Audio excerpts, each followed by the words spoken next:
Puts the big cash under the hat. That's right. She tucks in the little snacks, Yes. the extra money. It certainly would be in my purse.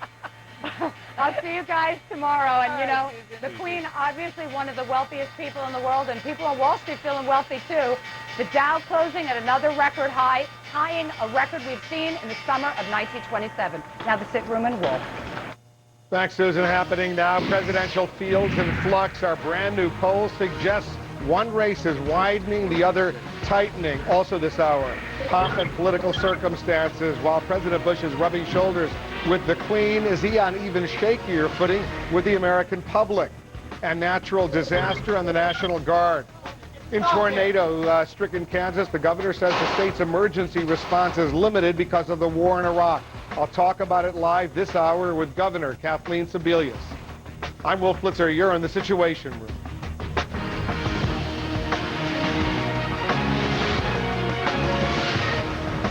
Up first this hour, the presidential contest is moving in two different directions. Our brand new poll out this hour provides some compelling snapshots of the Republican and the Democratic races after the first round of presidential debates. Let's go straight to our senior political analyst, Bill Schneider, standing by. The races for the nomination, are they tightening up, Bill? Well, the answer is yes and no. Republicans are supposed to be the party of orderly succession. Democratic races are often wide-open contests among little-known contenders. This time, it's the other way around. Republicans have 10, count them, 10 declared candidates, but nobody's pulling ahead. The new CNN poll conducted by the Opinion Research Corporation shows a tightening race nationally, with Rudy Giuliani and John McCain running neck and neck. Giuliani's lead has been slipping since March, when he led McCain by nearly 20 points. At first, Fred Thompson's show of interest cut into Giuliani's support. They both have celebrity appeal. But things have not improved for Giuliani. His debate performance, when he was asked how he would feel about repealing Roe versus Wade, raised a lot of questions. It would be okay to repeal. It would be okay also if a strict constructionist judge viewed it as precedent. Among Democrats, frontrunner Hillary Clinton is gaining support. Last month, she led Barack Obama by 8 points. Now she has a 14-point lead.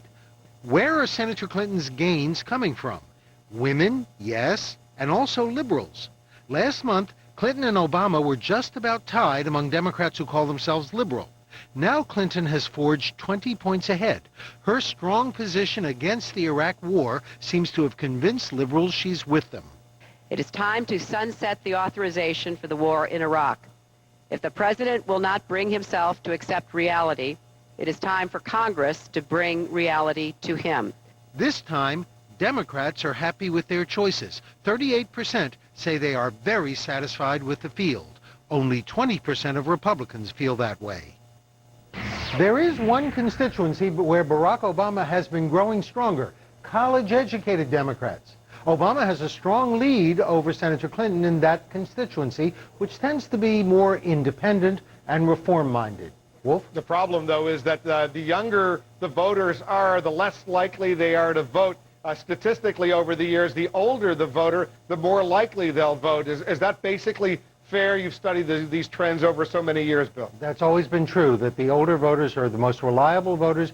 Younger voters are fairly unreliable. It takes a lot to get them out to the polls because they usually haven't lived in a place for very long. And the longer you live somewhere, the more likely you are to vote. In our new poll, do we get the sense that the voters, the potential voters out there, feel they already know the candidates? No, not really.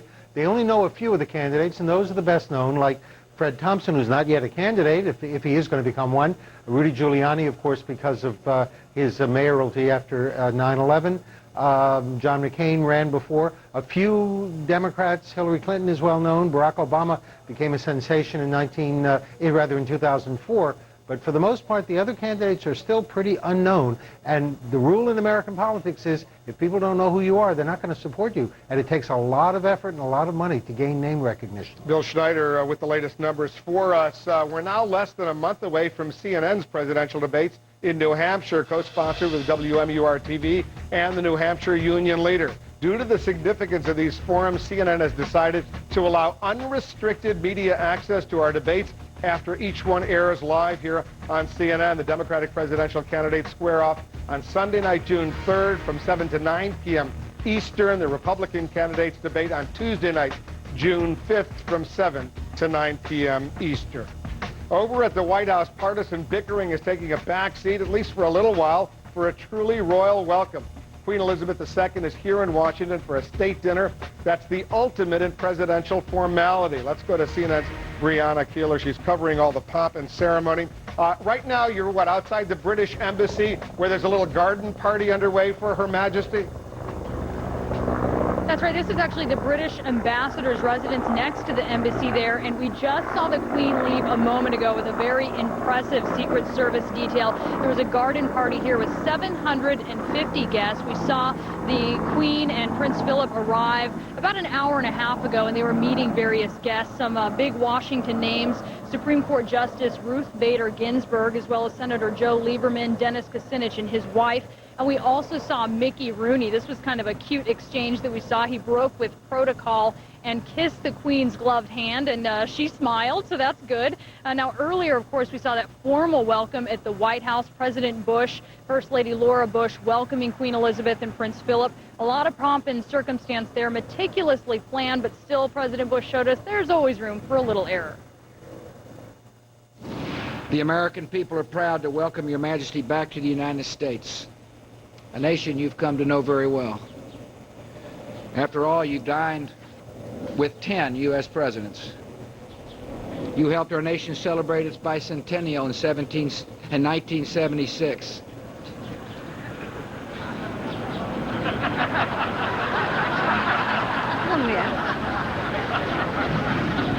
She gave me a look that only a mother could give a child. Lucky, she also gave him a little chuckle there, but we did hear President Bush and Queen Elizabeth talk about the shared history of the U.S. and of Britain. And we're paying, of course, a lot of attention to the decadent details. You really can't avoid that. But this trip is also about diplomacy. A state visit provides us with a brief opportunity to step back from our current preoccupations, to reflect on the very essence of our relationship. It gives us the chance to look back at how the stories of our two countries have been inextricably woven together. It is the moment to take stock of our present friendship, rightly taking pleasure from its strengths, while never taking these for granted. So tonight, look for Queen Elizabeth in her third outfit of the day at that state dinner at the White House. President Bush and Laura Bush have hosted several state dinners, but this is the first white tie state dinner they've hosted in his entire presidency. And the last time Queen Elizabeth was here at the White House for a state dinner was 1991, Wolf, and that is when George H.W. Bush was in the White House. We're going to have coverage of that state dinner tonight, the white tie state dinner, 7 p.m. Eastern here in the Situation Room. Brianna Keeler reporting for us. Brianna's watching what's happening over at the British ambassador's residence as well. So what do you think about Queen Elizabeth? 80% of Americans have a favorable opinion of the Queen. That, according to our brand new CNN Opinion Research Corporation poll, that's up from 47% back in 1997 after the death of Princess Diana. 41% of those questions say Britain would be better off without a royal family. 45% say Britain would be worse off. And we want to show you that little snafu when Mickey Rooney, the actor, greeted Her Majesty earlier, just a little while ago, at the British ambassador's residence. Take a look at this. You're not supposed to do this, Mickey. You're not supposed to kiss the glove of Her Majesty. You're just supposed to shake her hand, let her squeeze your hand. But, you know, that's Mickey Rooney, and Mickey Rooney did kiss her glove back. Jack Cafferty, you would never do anything like that as far as upsetting the protocol dealing with Her Majesty. Absolutely not. And the last thing I'd ever do is comment on those silly-looking hats she wears. How many hats did you suppose she brings with her from? I mean, we've been watching this. I saw guys carrying like box after box after box. I mean, from the time she was down at Jamestown and up till now, and she's got a different hat on every time you see. Where's Richard Quest, by the way? He'll be in the next hour. He's getting ready for major coverage here in the Situation Room. Okay, good. France, on to other things European, has elected a new president. The conservative Nicolas Sarkozy beat out his socialist rival in the runoff yesterday, beat him rather handily. Sarkozy is described as an unabashed admirer of America.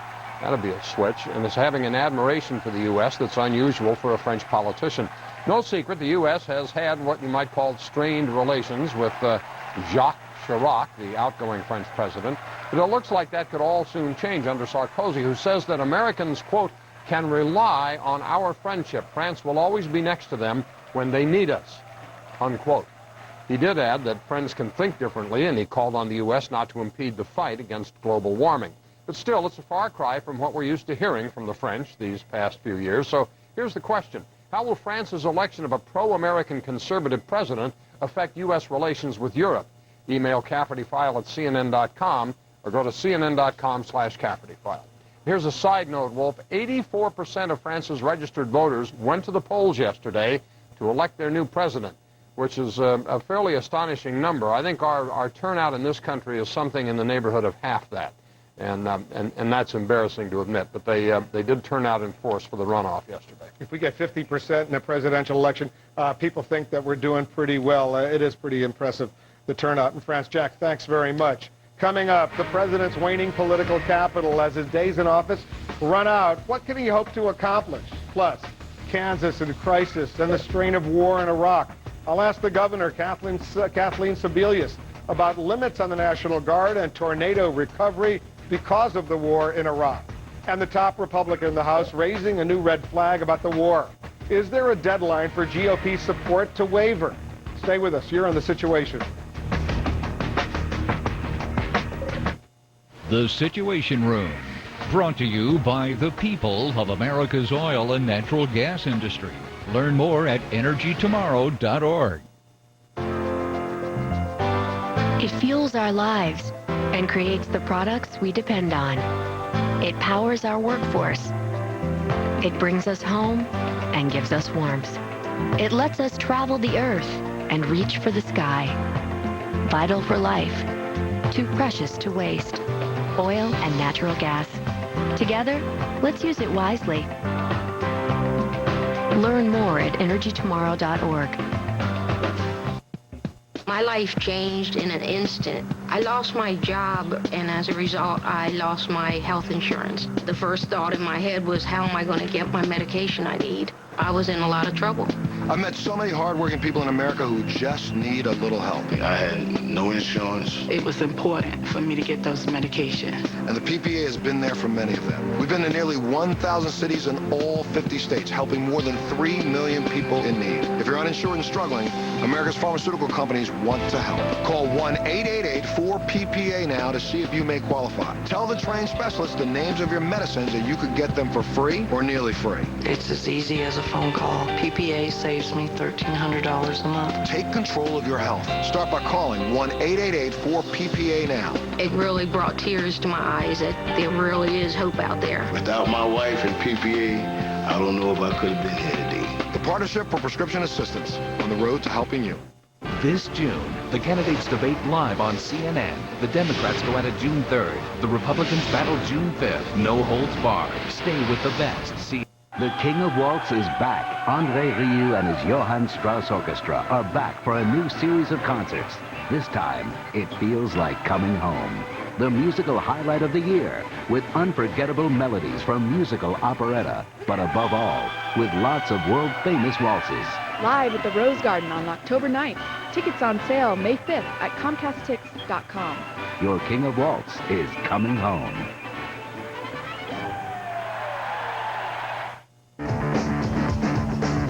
This April, 2 Emmy-winning hits return. We're right here with you, Tony. But you'll miss them without Comcast and HBO. Victory! I'm your sister. Baby. Watch all new episodes of The Sopranos and Entourage anytime you want with Comcast Digital Cable and HBO On Demand. Call 1-800-COMCAST and get it now. That's pretty close. Month of Mayhem. CNN Saturday and Sunday night, 8 Eastern. Fresh numbers this hour on President Bush. Our brand new CNN Opinion Research Corporation poll shows Mr. Bush with a 38% job approval rating. That's up 2 points or so from our last poll. 61% of Americans disapprove of his work on the job. Our poll, by the way, is 10 points higher than a Newsweek survey that came out over the weekend. But when you add together the eight national polls on the president the past few weeks, the average comes out to 35% approval. More on the president's numbers and what we can expect during his remaining time in office. And we're joined by our chief national correspondent, John King. 38% job approval. So realistically, John, what can he hope to accomplish while he's still in office? That's a pretty low number, Wolf. Historically very low, lower than where Ronald Reagan was, much lower than where Bill Clinton was at this point. The quick answer is not much, at least when it comes to big things, but it's somewhat counterintuitive. He has to work with the Democrats, of course. They're in charge of Congress right now. He could get an immigration bill to his liking. They still need to work out some bipartisan issues there, but the president could get a significant accomplishment there. They are likely to renew some form of the No Child Left Behind education bill. The Democrats want to make some changes, so it won't be exactly what the president wants, but most likely in the end be something he would support. But the big things are not happening. It is simply a result of the Iraq War and the toll that has taken on the president's standing. Remember his State of the Union. He said, I have a big health care initiative. He said we need to deal with Medicare and Social Security. Take those three right off the board. The big things are not going to happen as long as he is president and as long as the country is divided by Iraq. Now, you and I covered the Clinton administration, and at this point, during the final year and a half or so of the Clinton administration, President Clinton's job approval was, what, 59%, 21% better than Bush at this stage. How did he do, though, in that final year and a half? And don't think that split doesn't make President Bush cringe a little bit. You want the number that President Clinton had at this point, and he had that number fresh from impeachment, remember, and yet he didn't get that much done either. But consider how different the political circumstances were. Both did have the opposition party in Congress, which is the reason President Clinton didn't get the big things done. President Bush won't get the big things done. But the fight in the Clinton days was over the big budget surplus, what to do with it, how much should we put into improving Social Security's footing, what should we do with all that money. Now you have the Republican candidates for president saying this Republican president is a big spender. They're running from the Republican president. So the Democrats don't like this president. The Republicans are distancing themselves more and more. It's a much different political environment and a much more sour political environment for President Bush. And his dismal job approval numbers largely the result of the war in Iraq. Overwhelmingly the result of the war in Iraq. The economy, by the numbers, some parts of the country not so good, but the overall national number is quite good. That is usually the tide that lifts all presidential boats. It is why President Clinton survived impeachment, because the economy was so strong. This president gets no credit for anything else. He's dragged down by Iraq, Iraq, Iraq. All right, John. Thank you, John King, reporting for us.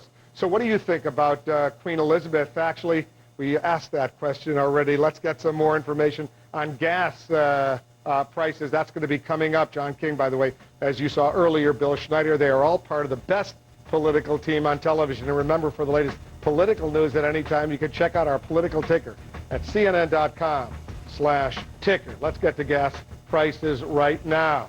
More fuel for voter angst and anger at the government. Our new CNN Opinion Research Corporation poll shows most Americans, 79%, believe gasoline will reach $4 a gallon sometime this year. 81% of those surveyed say they think gas prices are unreasonable. That's up from 60% who thought gas prices were unreasonable back in 1974, a time of gas shortages, skyrocketing prices as a result of the Middle East oil crisis. Back then, by the way, a gallon of regular gas cost about 55 cents a gallon. We're going to have more on the soaring gas prices and a new call for a federal investigation of oil companies.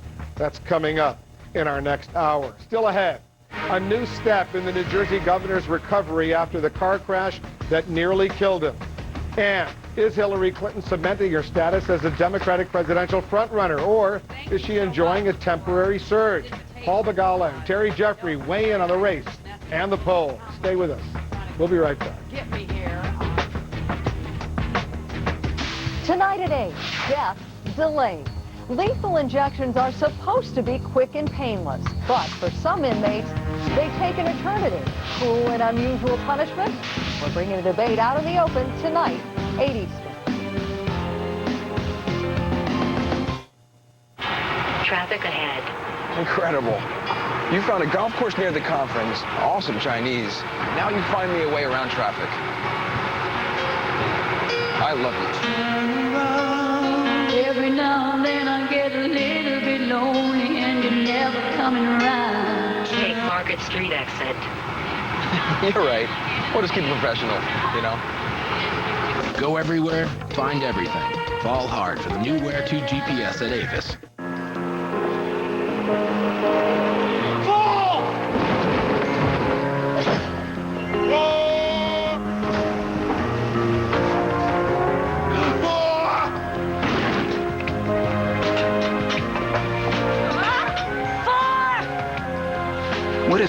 entire business could learn to minimize risks. Well, off the course anyway, because change happens. Zurich.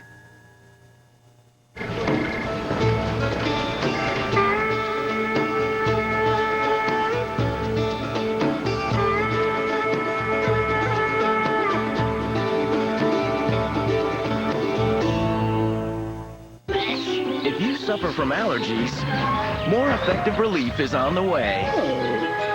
Benadryl, proven more effective than the leading allergy medicine at relieving your worst allergy symptoms. Get Benadryl, proven more effective.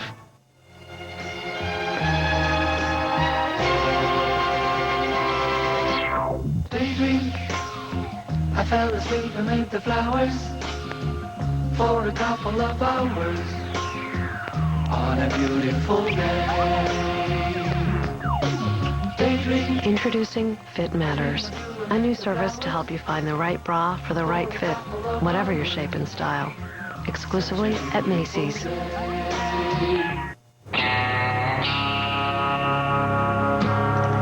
Fast-acting Roundup. So effective, it even beats the weather. Roundup kills to the root and works so fast, nothing can stop it, not even the rain. So weeds go down and stay down, guaranteed. Roundup. Faster, better, rainproof. Our Carol Costello is monitoring the wires. She's keeping an eye on the video feeds coming in from around the world here into the Situation Room. She's joining us from New York with a closer look at some other important stories making news. Hi, Carol. Hi, Wolf. It is Monday, and it's back to work for the governor of New Jersey. John Corzine back on the job 1 week after he left the hospital and nearly 1 month after a car crash that nearly killed him.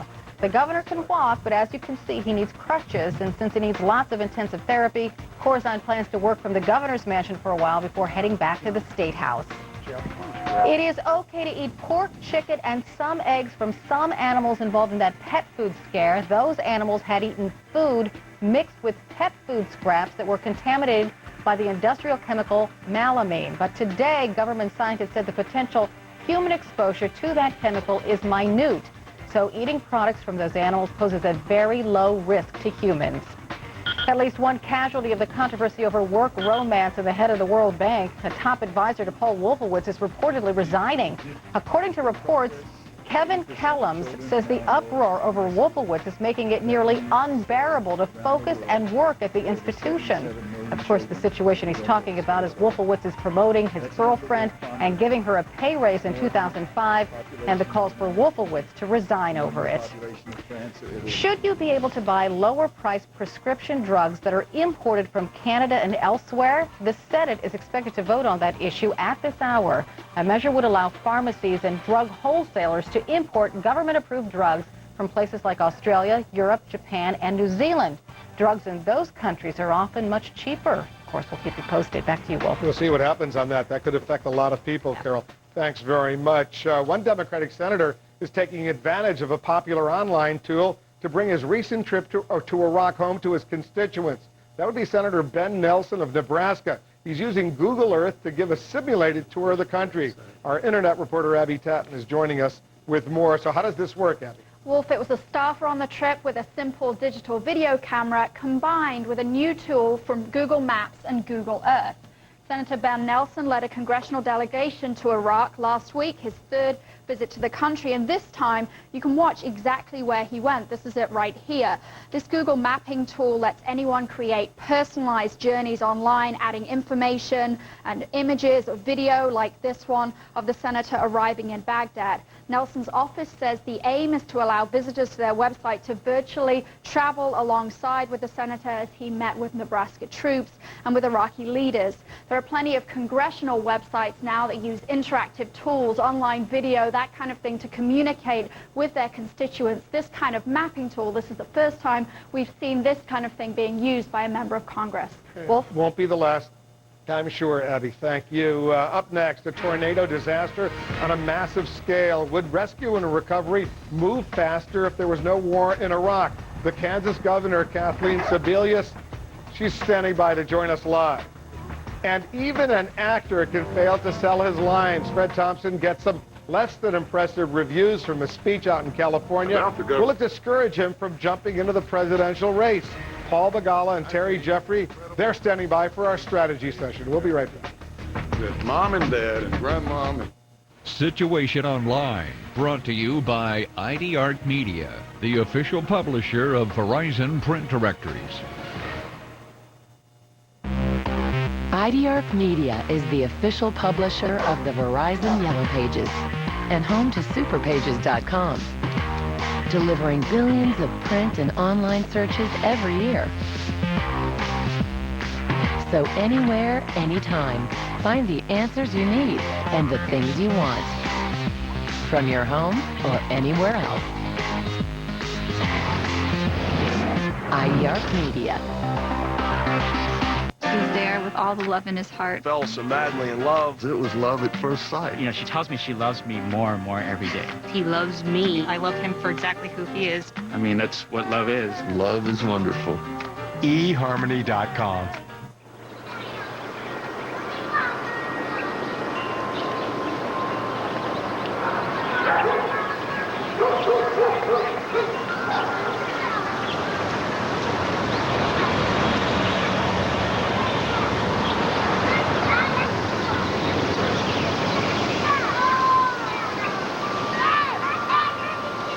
Call Miracle Ear today for your better hearing brochure. 1-877-908-HEAR. It's the Stainmaster Flooring Fashion Premiere, featuring the latest looks in high-fashion flooring from Stainmaster Carpet. Gorgeous new patterns, stunning new colors, luxurious styles to transform any room. Bring the enduring beauty of Stainmaster Carpet to your home during the Stainmaster Flooring Fashion Premiere. For the ultimate selection of luxurious and stylish Stainmaster carpet, visit the Stainmaster Flooring Center near you. Smart Balance Buttery Spread. See if you agree with us that Smart Balance cooks and tastes like butter without the cholesterol and high saturated fat. With award-winning taste, endorsed by professional chefs. Smart Balance. You're going to love that buttery taste. We just got a new car. Good time to look at new car insurance, and we went with Progressive, saving like $400 a year. But what really impressed me was they actually gave me the rates the other big companies. Was not expecting that. I mean, that kind of honesty is... Oh, did you have anything to do with this? No. Right. Get our rates plus competitors at Progressive.com. Honest. Progressive. Saving hundreds is just the beginning. Tonight on 360, they can solve murders with a single human hair on TV, but in real life, not so simple. An exclusive look inside CSI Labs and at the CSI effect on jurors who watch the hit show. 360 tonight, 10 p.m. Eastern. To our viewers, happening now, for many people, it seems like every time you drive by the gas station, the price just goes up and up. Now, one Democratic senator wants to know if the oil companies are doing something to keep gas prices high. Also, U.S. and Iraqi troops set out looking for an alleged Iraqi extremist, but what they found was shocking. Handcuffs, bloodstains, face masks in what appears to have been a brutal torture room. We're standing by for details. And some of his critics are calling him, quote, an American neoconservative with a French passport. That would be the man just elected to become France's next president. We'll take a closer look at Nicolas Sarkozy's win and what he faces next. I'm Wolf Blitzer. You're in the Situation Room.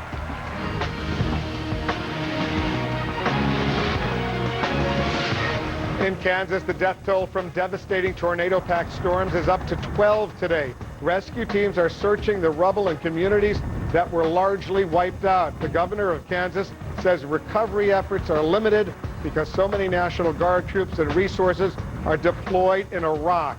Our Brian Todd is joining us now. He has more on what's going on. How strained are the National Guard units when these natural disasters strike, Brian? They're stretched thin all over the country, Wolf, and it's mostly a shortage of equipment. In Kansas, Guard officials tell us it doesn't so much affect what they can handle, but how fast.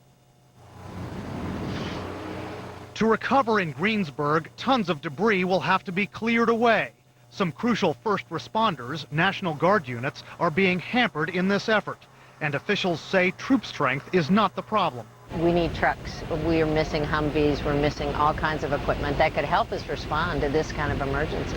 Kansas National Guard officials tell us they now have less than half the equipment allocated to them by the U.S. National Guard Bureau, and they've been dealing with the shortfall for years. We weren't fully equipped with all the resources we need before the war started, so that and the fact we went with a bunch of our forces to Iraq and Afghanistan just further depleted us. Kansas is by no means alone. Listen to this finding by a commission reporting on the National Guard's ability to respond to disasters at home. The National Guard, for the units that remain here in the continental United States, 88% of those units are not ready due to equipment deficiencies. Last month, the top National Guard official admitted the Army branch of his force is, quote, woefully under-equipped. But he also pledged, I will deliver and ensure that the adjutants general have the equipment and the plans that they need to be able to respond. Kansas National Guard officials tell us they can manage this disaster with the equipment they have, and the shortage has had no effect on deaths or injuries in Greensburg. But if we had another big storm right now, we'd be hard-pressed to cover that. And they may be hard-pressed soon. Weather officials tell us not only are we in the peak month for tornado season, but storm systems have just caused flash flooding and evacuations in Topeka and the Kansas City area. Wolf? What are the National Guard's troops in Greensburg doing right now, Brian? Well, the Guard officials tell us they're providing security, food and water, and they're helping to remove debris. But they also tell us the states are hiring some outside contractors for that equipment, at least some of it. We know when the National Guard forces go to Iraq or Afghanistan, they go with their equipment, their vehicles, their other sophisticated equipment. What happens to that equipment when they come home? Well, it doesn't get sent back immediately. Officials say the equipment that these units take with them that's not damaged is left there for the units coming in. They say it simply doesn't make sense for them to ship the same kinds of equipment back and forth. Brian Todd reporting for us. Thank you, Brian. And joining us now from Greensburg, Kansas, is the governor, Kathleen Sebelius. Governor, thanks very much for joining us. And first of all, our deepest condolences. Our heart goes out to all of the families who have suffered so badly as a result of these tornadoes. First of all, before we get to the issue of the National Guard, what's the latest? How bad is the situation right now? Well, we've lost 10 lives in this community, 2 other Kansans, and that's a big loss. In a community of 1,500, to have 10 friends and neighbors lose their lives, another 17 in critical condition is a huge loss. And so there's a lot of grief in this small town. Beyond that, every bit of the town is gone. Main Street has no businesses left. We've lost the grade school and the high school, the hospital, the 3 churches where people worshiped up until last Sunday. So there's really not much left in this community, except a lot of people who are determined to bring back Greensburg, Kansas. What about other areas in Kansas? Is it strictly Greensburg, or how much have you suffered elsewhere? Well, Kiowa County took the direct hit on Friday night, and that's right here in Greensburg.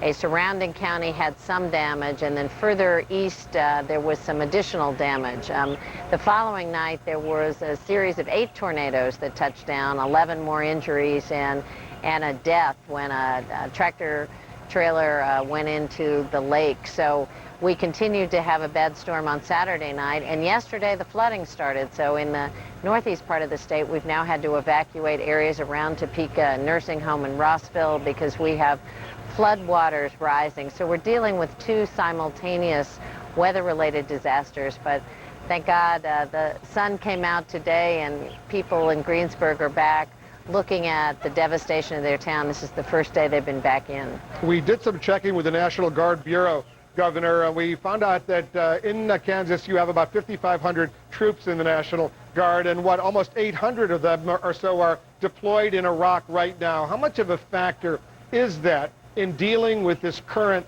crisis? Well, the troop strength is down a bit because of the deployment. We actually have about 900 of our troops overseas. We can cope with that. It was about twice as high a year ago. What really is hampering reactions like this and our opportunity to clean up quickly is the equipment shortage. It's something that governors across this country have talked about to the President, to the Department of Defense, really for well over 2 years, and it's happening every place in the country. When a Guard unit is deployed, the equipment goes with them, it doesn't come back and it isn't replaced. Because a lot of times they just hand over that equipment to other units coming in, or they give it to the Iraqis. Is that what happens? Well, that's right. It's as they call it, up-armored. Clearly, we don't need the kind of armor in Kansas that you need to defend against an IED attack driving down a street in Talil, which is where one of our engineering companies was recently. So it isn't appropriate probably that that same piece of equipment come back. It's damaged by the war, it's damaged by the sand, and it has too much armor on it. But what hasn't happened over the course of the 4 years of the war is that equipment be replaced. So about 50% of our heavy equipment is gone right now from Kansas. We're missing front loaders and dump trucks. We're missing backhoes. We're missing bulldozers. We're missing Humvees to move people around. We're missing Black Hawk helicopters that could do aerial surveillance and move heavy and awkward equipment up and down the airways instead of the highways. So it really has a serious impact in terms of both training new National Guard men and women who come in, as well as being able to respond as rapidly as we need to a natural disaster. And it would be compounded, obviously, if, God forbid, you suffered another disaster, another tornado, ripped apart another community in Kansas. You clearly would be suffering as a result of that shortage of equipment. Well, actually, Wolf, we're doing that right now. We have National Guard units in the northeast part of our state who are had to evacuate a nursing home last night, who had to set up a shelter around the capital city because about 500 people were flooded out of their homes. All of our schools in Topeka were closed today. We've got a small community in Rossville which is flooded. So again, the National Guard is currently being deployed here in south central Kansas and there in northeast Kansas right now, today, simultaneously, and that is a strain under any conditions, but it's really a strain when we're missing the trucks that could move folks in and out of water conditions easily or begin this debris cleanup. This is an amazing amount of devastation.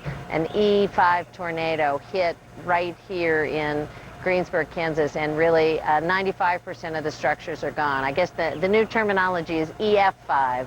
And we unfortunately had one of those a mile wide at times and on the ground for about 20 minutes, and it took out every structure here in Greensburg. So there is an enormous amount of cleanup. We're almost out of time, but why not simply ask some neighboring governors for help? Well, unfortunately, what we're seeing here in Kansas goes on across the country. We will ask our friends and neighbors for assets, but the National Guard equipment, the 40% of the troops on the ground in Iraq and Afghanistan are National Guard, and they come from across the country. Their equipment is gone also. Any indication the President of the United States might drop by to offer his support? Actually, the President indicates that he is coming here tomorrow. I'm sorry, on Wednesday. I'm forgetting what day it is. He'll be here on Wednesday. We were very pleased with prompt reaction. A declaration was signed by the President 24 hours after this tornado hit. The FEMA director is here with us today. David Paulson is on the ground here in Greensburg, and the President will be here in 2 days. So we definitely have the national attention here in south central Kansas, and we're very grateful for that. Governor Kathleen Sebelius, thanks very much for joining us, and good luck to everyone out in Kansas. Our heart goes out to the families and everyone else. Thanks for coming in. Keep us in your thoughts and prayers, please. We certainly will, Governor. Thank you. And coming up here in the Situation Room, a top Republican acknowledging his party's patience with the war in Iraq has limits. What might the GOP lawmaker be ready for doing next? Is there a plan B? And a pro-American candidate wins the presidency in France. Will that help U.S. foreign policy as much as the White House might hope? The former Defense Secretary William Cohen, our world affairs analyst, assesses the possible impact. Stay with us. You're in the Situation Room. Situation Room is sponsored by MVParents.com. Visit MVParents.com. Brought to you by founding sponsor, Coors Brewing Company. At Coors, we have a responsibility to help prevent underage drinking. As a parent, I understand that responsibility. 75% of teens say parents are their #1 influence as they decide to drink or not. That's why Coors brings you MVParents.com, a website built by Search Institute, experts on youth development. Here you'll find tools to empower your teens to make the right decisions. So visit MVParents.com. and know that we at Coors are as committed as you are to preventing underage drinking.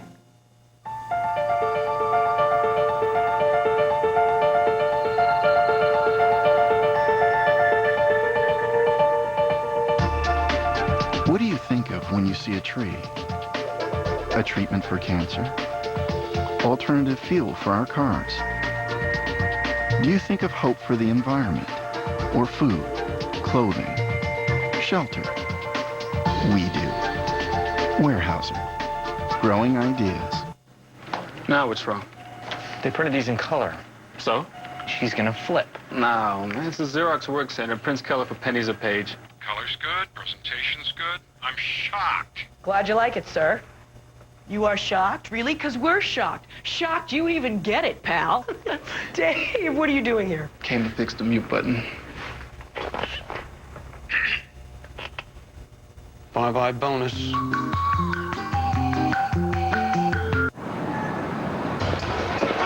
From a meeting in Manhattan to a forum in Asia, Davos, Frankfurt, St. Petersburg, person to person, place to place, deal by deal.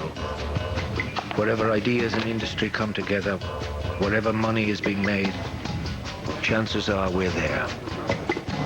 And so are our clients. Morgan Stanley, worldwide.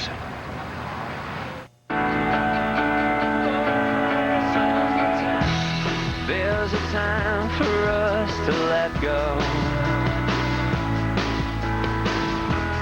There's a time for holding on. This is the time of my life.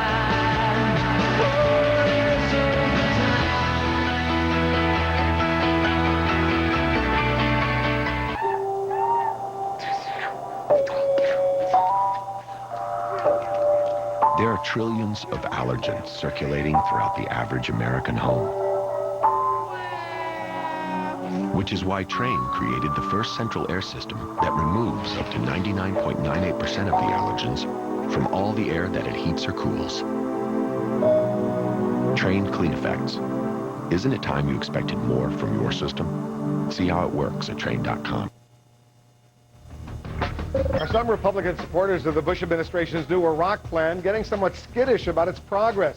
The House Minority Leader John Boehner says many of his peers will want to see some positive signs by this fall, or they may be asking for what's now being called Plan B. Boehner made his comments yesterday. Joining us now, our congressional correspondent, Dana Bash. So what are you hearing about Boehner's comments, the reaction from other Republicans, Dana?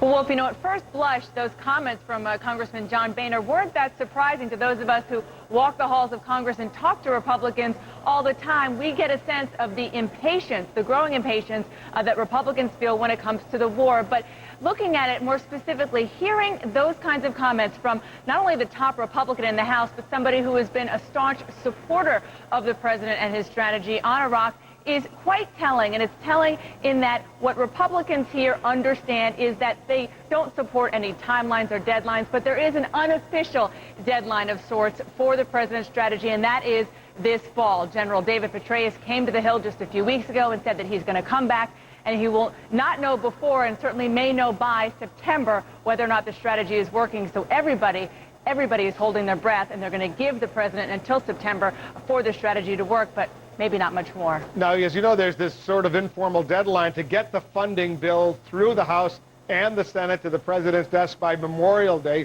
What's the latest on that effort? The latest on that, Wolf, is that the House Democrats have decided to kind of split off and go at least temporarily on their own with their own proposal. And we're going to see this likely by Friday. What House Democrats are going to do is have this in a two-stage process, this war funding bill. And what they're going to propose is funding 50% of the war through July, and then stage two would be in July. The remaining 50% would be appropriated or approved, but only after the president gives Congress a report on how Iraqis are doing in terms of the progress there. Now, this is interesting and telling in terms of what we've been talking about, Wolf, which is that House Democrats in particular have the biggest hurdle to climb when it comes to the politics of this, because they know they're going to have to drop the timeline for withdrawal, but they still have to make clear to their constituency, the Democratic constituency, that they're trying to hold the president's feet to the fire when it comes to not just benchmarks for Iraqis, but making clear to the president that he is being held accountable on Iraq. Dana Bash on Capitol Hill. Up next, the strategy session. Fred Thompson retraces Ronald Reagan's early political footsteps. As I really believe that some people's proposals as to how we should react to these things are much more dangerous than problems that are perceived in and of themselves. But critics say he wasn't necessarily Reagan-esque enough. Is he the dream candidate for the GOP? And retired U.S. Marine Corps General Anthony Zinni. He was skeptical about overthrowing Saddam Hussein before the invasion. I'm going to ask him now, what would happen if the U.S. were to leave quickly? All that coming up right here in The Situation. And I don't think a draft military. Tonight at 8, lethal injections are supposed to be quick and painless. Are they really cruel and unusual punishment? Tonight, 8. Why are investors jumping to Scottrade? Buy 500 shares online or 5,000. It's still $7 a trade. You bet it is. If you're a pet lover like me, you probably use these medications from your vet to keep them healthy. But why? When you could use these from 1-800-PET-MEDS. They're exactly the same, except they cost a lot less. And I save a trip to the vet's office, because they're delivered right to my door free with a money-back guarantee. I trust 1-800-PET-MEDS. It's a great way to take care of your baby. Call today or order online. America's largest pet pharmacy. I've been waiting for so long, now I finally found someone to stand by me. We saw the writing on the wall as we felt this magical fantasy. Good baby, I had the time of my life. Get more for less this month only. Sandals once-a-year sale at half off. Call 1-800-SANDALS. Hi, it's Nelson and Terry from 105.1 The Buzz. The WAMU Waterfront Village at the Portland Rose Festival's 100th anniversary is, after all, not meant to be taken lightly. This is important regal stuff. Fit for a king, the King of Rosaria, Rex Oregonus. Actually, it appears that kids are king at the WAMU Waterfront Village. The WAMU Waterfront Village is the most fun-tastic carnival and kids festival in the Northwest. Check out www.rosefestival.org for details. What makes Scottrade so special? $7 trades and the service. On the phone, in person, they're the best. Roger that. Lost ex-wife and his lawyers on his drunken video. Larry King tonight. Blue sky smiling at me, nothing but blue sky. Today, there's a fuel that, when paired with advanced diesel engines, will help reduce truck emissions by 90%. And that means bluer skies and cleaner air for all of us. Introducing new ultra-low sulfur diesel. From the people who bring you oil and natural gas. Learn more at energytomorrow.org. Strategy Session, brought to you by the people of America's oil and natural gas industry. Learn more at energytomorrow.org. In today's strategy session, fresh poll numbers, who's up, who's down among the Republicans, the Democratic presidential hopefuls, and more. Joining us, our CNN political analyst, Democratic strategist Paul Begala, and Terry Jeffrey, the editor-at-large of Human Events. Let's get to those polls in a moment. I'm going to run a little clip of Fred Thompson, the former Republican senator, the actor. He was out in California saying this. We're talking about, once again, targeting the rich. My advice for anybody in the middle class, don't stand anywhere near the target. He was going after the Democrats for threatening to raise taxes once again. Our old friend Bob Novak, he wrote a column suggesting quoting people there at that event, that he was less than overwhelming. I know, and I love Novak. I always tease him that he's one of the finest minds of the 12th century, but that 12th century mindset is a majority of the Republican primary voters. I read the text. I wasn't there like Novak was. but it's very lackluster. None of Reagan's humor, none of Reagan's passion, none of Reagan's moral clarity. I don't expect him to give a liberal speech. I expect him to give a good conservative speech. And the dominant issue of our time, Iraq, he mentions once. He spends more time on term limits. You know, how about term limits for troops in Iraq, Senator? It was really lame. He's got to hire a speechwriter if he's going to be doing, we're told, a whole series of these kinds of speeches across the country. What do you think, Terry? Well, I think he has a heavy burden to define where he stands on the issues as a candidate giving these speeches. Unlike Ronald Reagan, who is also an actor, when Reagan ran in 1980, Wolf, he'd been a conservative hero ever since 1964 when he supported Barry Goldwater. He'd served 2 terms as a very conservative governor of California. He had run for president in 1976 against the sitting Republican Gerald Ford. Everybody knew where Ronald Reagan stands. Republican voters don't know where Fred Thompson stands. He ran for the Senate twice as a moderate. Now he wants to run for president as a conservative. If he's going to do that, he has to come out and sharply define himself on the issues. In this new CNN Opinion Research Corporation poll that's just out, he comes in third in the, among registered Republicans or those leaning Republican. Right now, Giuliani's at 25%, McCain 23%, Fred Thompson at 13%, up from 11%. Pretty impressive for a guy who's not even formally running. He's ahead of Mitt Romney, who is running. It's really interesting to me because Romney has been phenomenally successful with fundraising. And a lot of Republican elites really like him, but the only problem is the voters don't. I think that Thompson getting 10% is probably a reflection of the idea of Fred Thompson. And Republicans are very unsatisfied with the candidates they have running. Many of them are remarkable talents, but Republicans are not happy with the field they have. Democrats are very happy with the men and women who are running in their party. Are you happy with the field right now? You're a good No, Republican. there's no question about it. And I understand the reason why a lot of conservatives are looking to Fred Thompson as a potential savior. He has great name recognition. He has excellent presence. But he could have the problem Romney has. Romney's problem is he governed as a liberal in Massachusetts. Now he's trying to run for president as conservative. He doesn't seem to have credibly sold that. Fred Thompson has to credibly sell who he is, and it needs to be a conservative. If he does that, he could emerge as a conservative alternative to Rudy Giuliani. Here's the other poll that we have on registered Democrats, their choices nationally. Hillary Clinton from 36, she's up to 41%. Barack Obama from 28 to 27%. John Edwards holding steady at about 15 to 14%. What do you make, if anything, of this poll? Not much. I mean, a national poll this early is not very instructive for the campaign. More instructive would be polls in Iowa, New Hampshire, right. Nevada, South Carolina. Is that what you're saying? Absolutely. And in Iowa, I bet you John Edwards is still winning. I haven't seen a poll in months that Edwards wasn't leading. But I think if you step back, what's more interesting for Democrats is not the national polling. It's the fact that by 500,000 more people tuned into the Democratic debate than the Republican debate. By 25 million more people gave money, more money was donated to Democratic candidates than Republican candidates. So non-polling indicators that I think are more reliable suggest that the Democrats are in pretty good position for going into 08. But I'd be very surprised if Hillary's campaign is popping champagne corks right now. Well, they like this poll better than the Quinnipiac poll that came out last week, which shows a completely different trend with Hillary going down. But I agree with Paul that the states are going to matter. John Edwards is, in fact, leading in Iowa. You have a much tighter race in New Hampshire where Obama's got a shot if you look at the polls now. Hillary can't afford to lose early on, and right now, she's not doing so well in the early states. All right, guys, thanks very much. Paul Begala, Terry Jeffrey joining us. Still to come.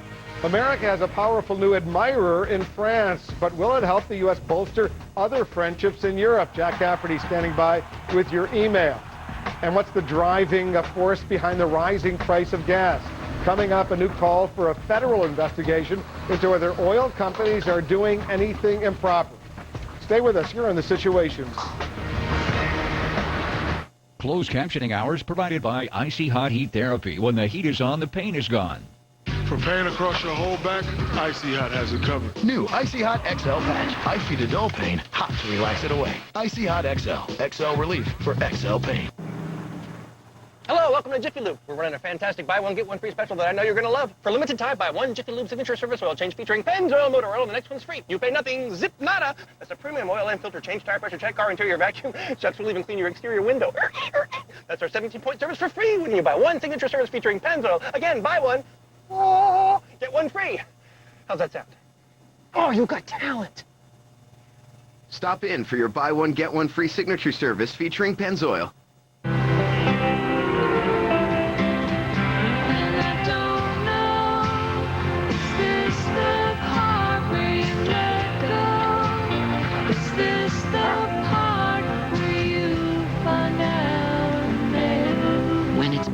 who do the right thing. They call it being responsible.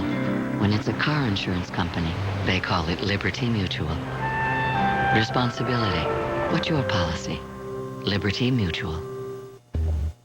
Introducing the new 263 horsepower Lincoln MKZ. Now its award-winning interior has award-winning performance to match. Lincoln MKZ, the fastest-selling new luxury sports sedan, just picked up the pace. Now, lease the new Lincoln MKZ for only $339 a month. From the newest family of luxury vehicles, Lincoln. Now that the days are longer and the weather's getting warmer, my husband and I were talking about everything we need to do this weekend. He said we should thatch the lawn, clean the barn, fix the fence, and put new belts on the mower. So I said, great. What should we do on Sunday?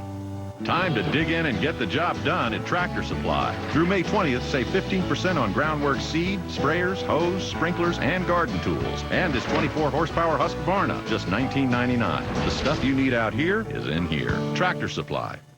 6 players do not make a team.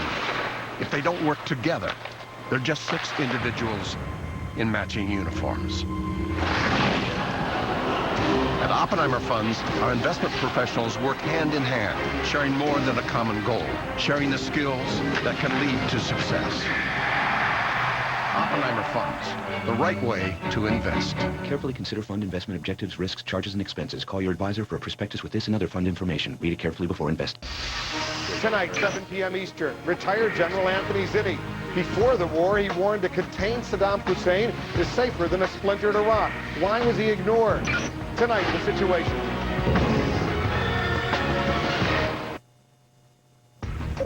Some tough talk from Senator Barack Obama on energy topping our political radar today. The senator from Illinois and Democratic presidential candidate says his plan pushes U.S. automakers to build fuel-efficient hybrid vehicles, and his proposal calls for the federal government to help the automakers achieve this goal. Obama made his comments during a speech today in Detroit. Hillary Clinton is in what you might call enemy territory today. The senator from New York is fundraising in Chicago. Clinton grew up in the Chicago area, but nowadays the city appears to be the heart of Obama's political and financial base. Clinton says she doesn't think Chicago's off limits to her. Listen to this. This campaign is my colleague and a wonderful candidate as well. We are competing across the country, and I wanted to be sure that I had a chance to come here to let the people in this city and state know that I don't consider Chicago or Illinois off limits to me. There's been a shakeup at John McCain's campaign staff. McCain's political director, Michael Dennehy, stepping down from day-to-day duties, heading home to New Hampshire, telling colleagues that family obligations are conflicting with his duties. The McCain campaign says today's move has nothing to do with other staff changes, including the replacement of McCain's longtime fundraising chief. Dennehy will now help oversee political operations in New Hampshire and South Carolina. Let's go to Jack Cafferty. He's joining us in New York. Jack? Who's calling for this investigation you alluded to into gas prices? Is that would be Schumer? Chuck Schumer of New York. Yeah, they do that every time prices go up. They say, let's have an investigation of the oil companies. Nothing ever happens. We don't have enough refineries, apparently. There was one under construction in Arizona. They stopped working on it. But the federal government, all the politicians jump up and down and say, we've got to have an investigation. The question this hour is, how will France's election of a pro-American president affect U.S. relations with Europe? Sarkozy, the conservative, won in a runoff yesterday in France. Ron in San Diego, we salute the country that sold us the land of Katrina and Louisiana. We rejoice that there will be, reads like a proclamation, we rejoice there will be someone in political power in Paris who recognizes our long history of careful diplomacy and kindred spirits. May we now elect someone to the White House who feels the same appreciation of the French.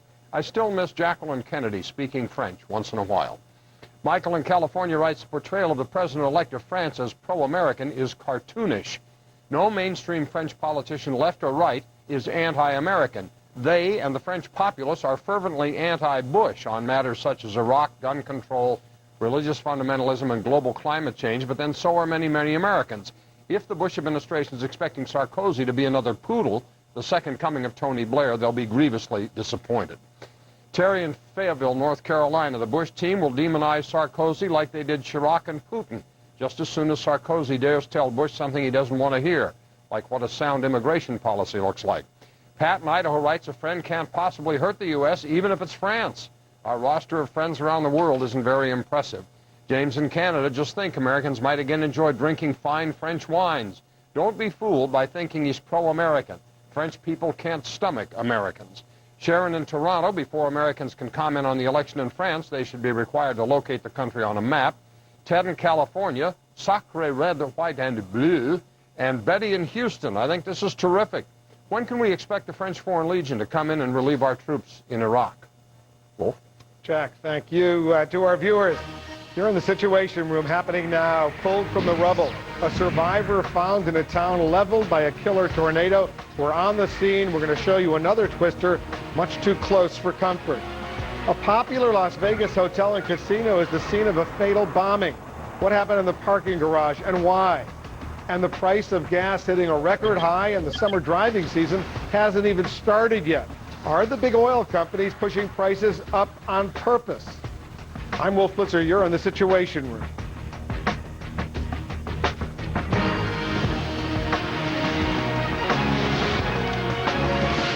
It took only minutes for the tornado almost to erase Greensburg, Kansas from the map. Today, the extent of the disaster is still being measured, but here's what we already know.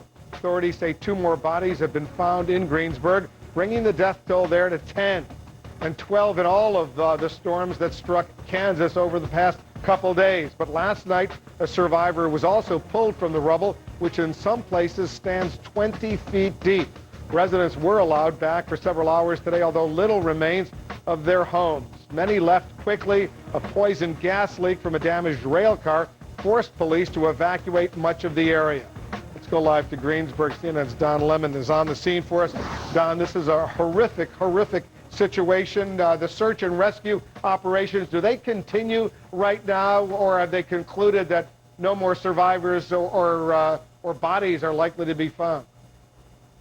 No, not at all. Not at all, Wolf. It's still a search and rescue. As a matter of fact, as you said, they found someone alive just last night. And just look at the rubble, amid rubble much like this. And then today, though, sadly, 2 people were found. And they announced that just after 2 o'clock today. I know your show is about what's happening now. I just want to point out over here, Senator Brownback, the governor, who you interviewed just a short time ago, and a bunch of the officials from FEMA are on the scene now holding a live press conference to update the media on exactly what's happening here. But again, it is a devastating situation here, Wolf. We're talking about a tornado that was almost 2 miles wide, 1.7 miles wide, with winds of up to 200 miles an hour. The winds in Hurricane Katrina, 160 miles an hour. So you get the idea of just how much destruction is here.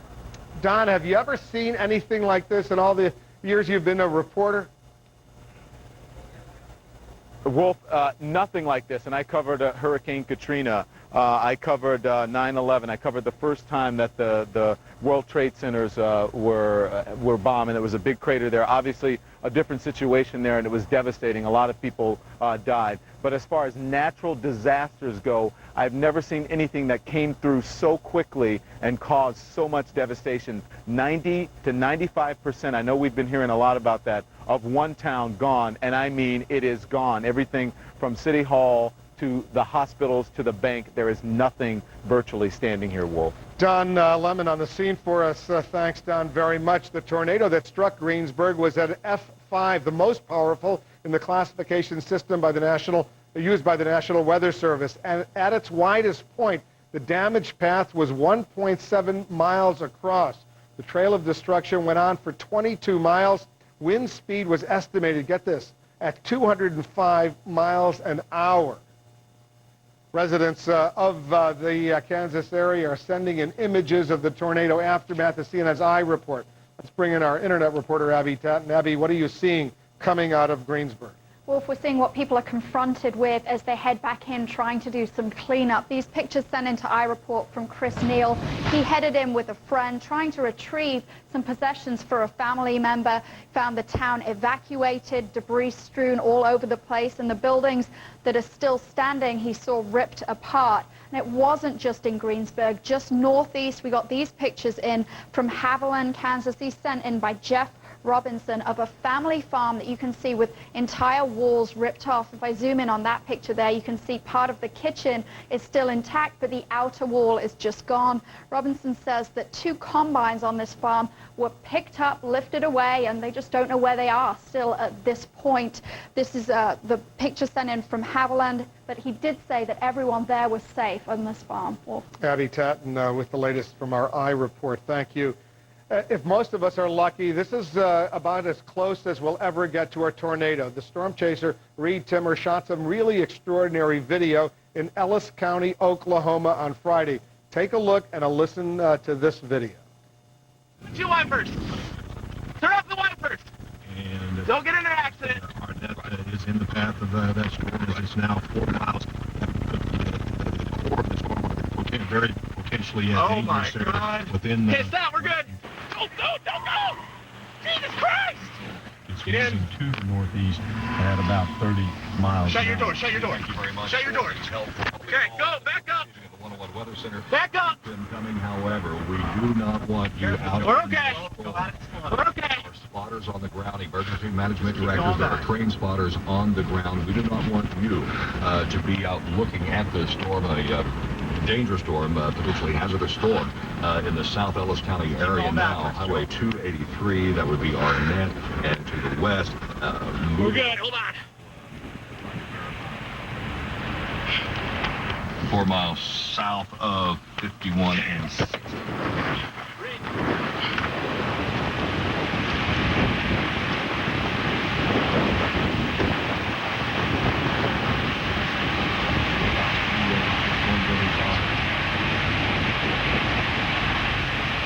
Listen to the roar!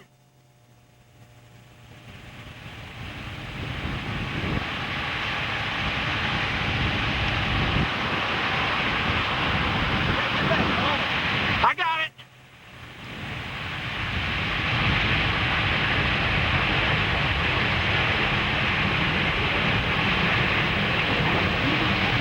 Hear that? Oh no, those are structures! Oh no! No! Wow!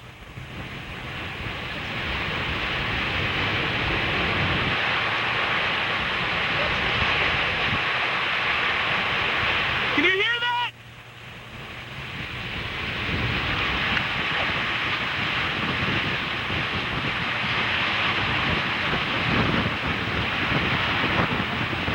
Don't move!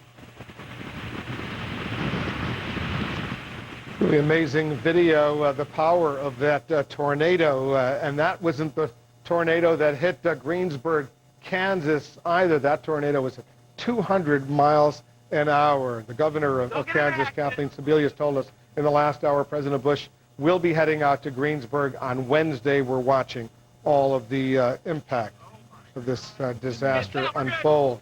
Moving on to some other stories we're following right now. A man is dead in Las Vegas, the victim of an explosive device in the garage of a popular casino. CNN's Thelma Gutierrez is joining us now live from Las Vegas. What do we know? What happened, Thelma?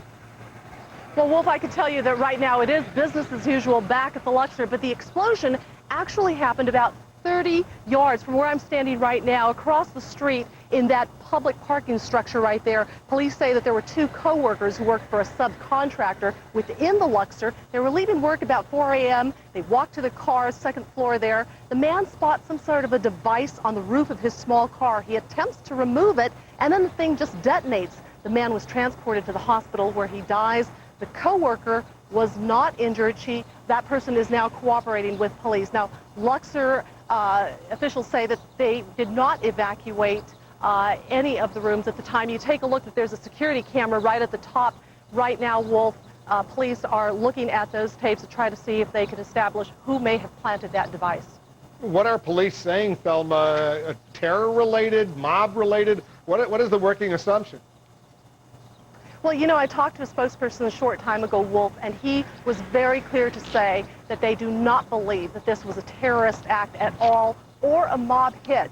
They say that because of the way that this device was constructed, wouldn't go into a lot of detail, but to say that it was a very small device, that they feel that this person was targeted, it was intended for that one person. No reason to believe that this was a random act at all. All right, thank you. Thelma will stay on top of this story for us. Let's go to Jack Cafferty. He's in New York.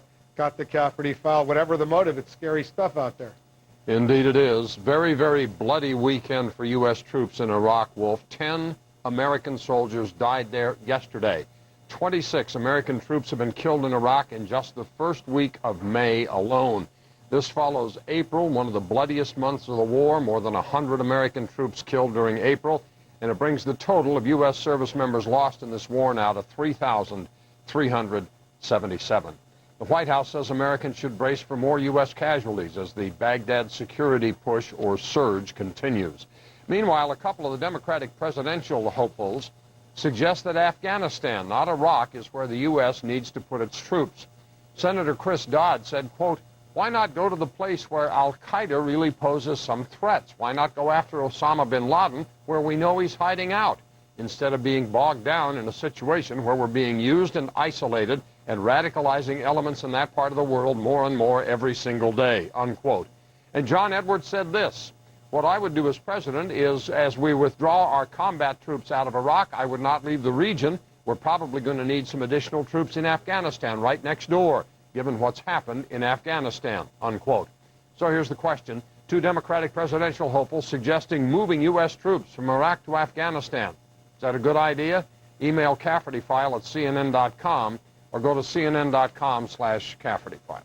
Wolf? Jack, thank you. Still ahead here, gas prices hitting record highs well ahead of the peak summer season. Are the oil companies creating a shortage? A key U.S. senator now calling for an investigation. Hide and seek. Democrats accuse the Bush administration of hiding the political affiliation of candidates for Justice Department jobs. They're seeking answers. And as insurgents take a heavy toll on U.S. troops, a top Iraqi leader threatens to quit.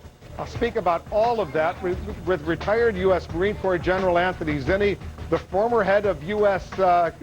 military's Central Command. He's standing by live. Stay with us here on The Situation.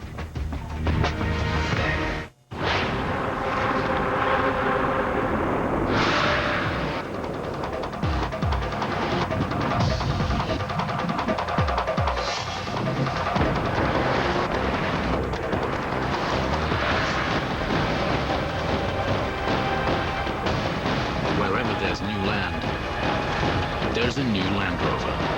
The all-new Land Rover LR2.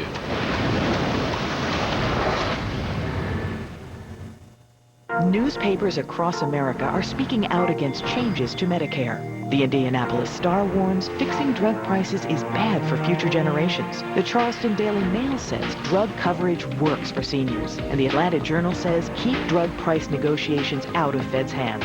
90% of seniors now have comprehensive prescription drug coverage thanks to Medicare.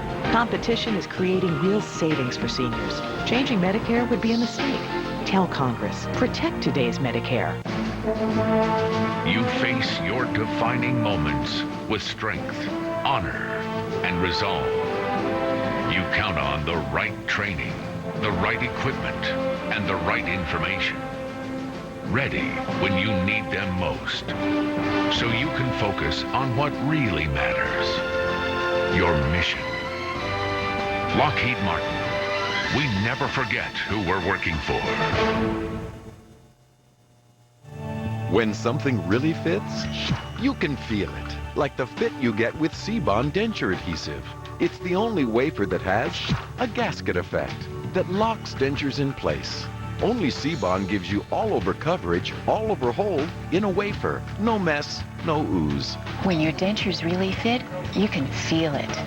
Now, lock dentures in place with C-Bond, the adhesive wafer with the gasket fit. C-Bond.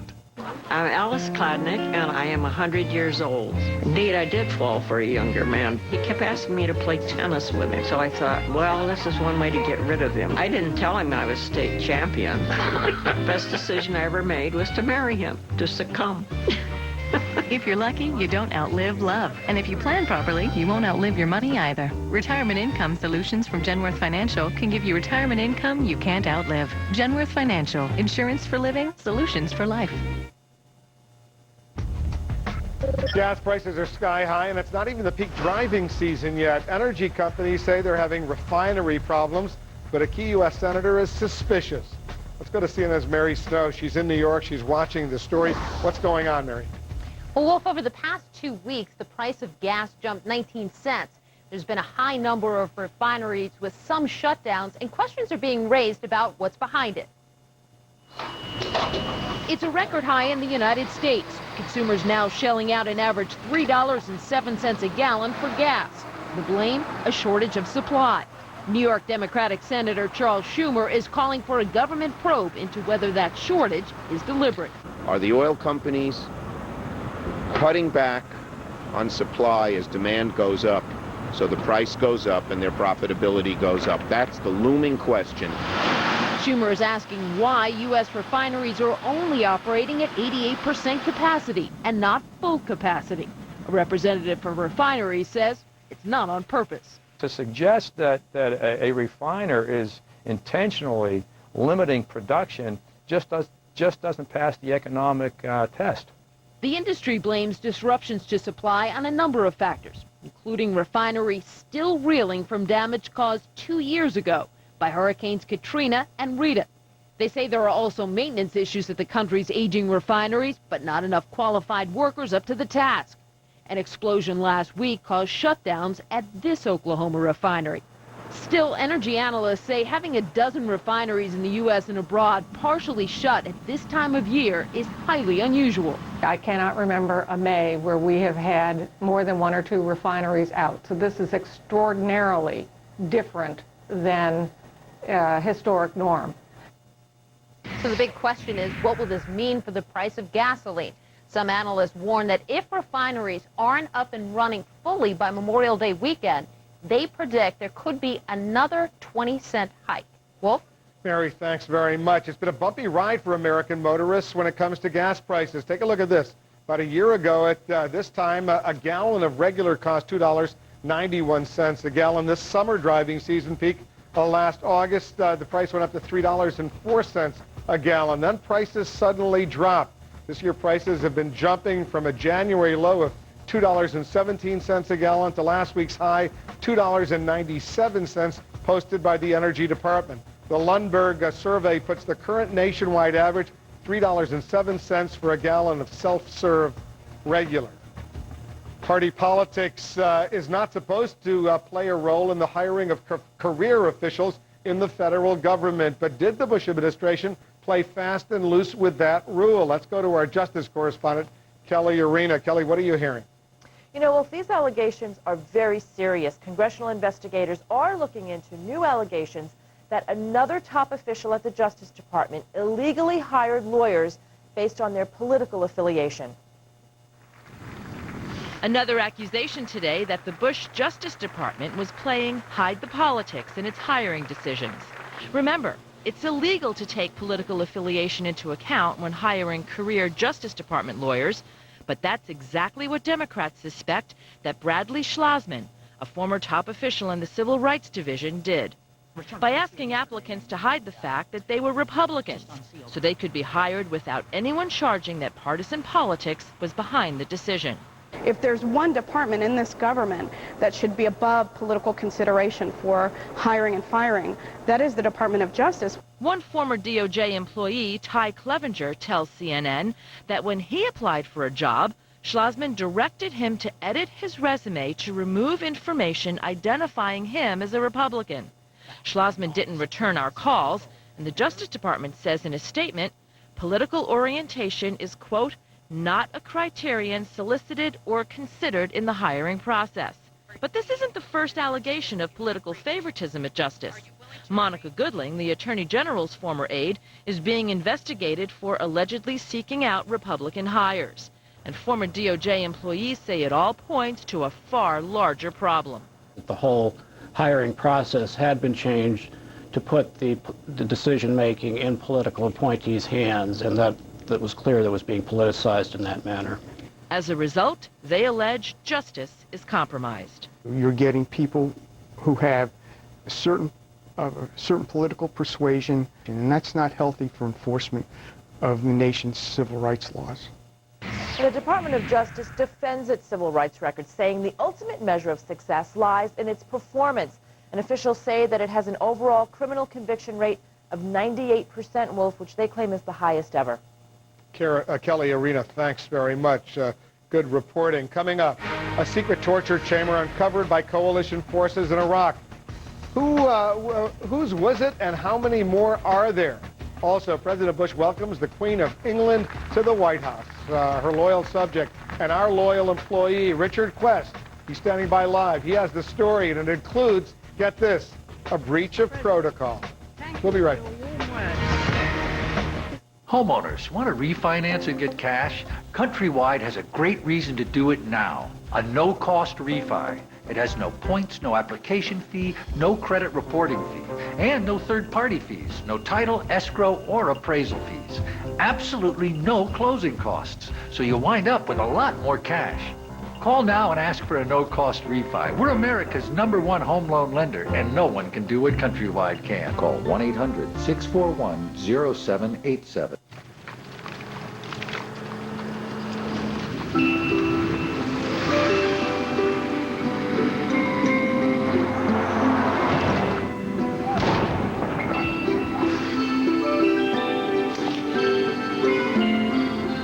What your child brings back from an RV trip is more than you can possibly imagine. What will you discover? Go RVing. Visit GoRVing.com for a free video and see an RV dealer. This June, the candidates debate live on CNN. The Democrats go at it June 3rd. The Republicans battle June 5th. No holds barred. Stay with the best.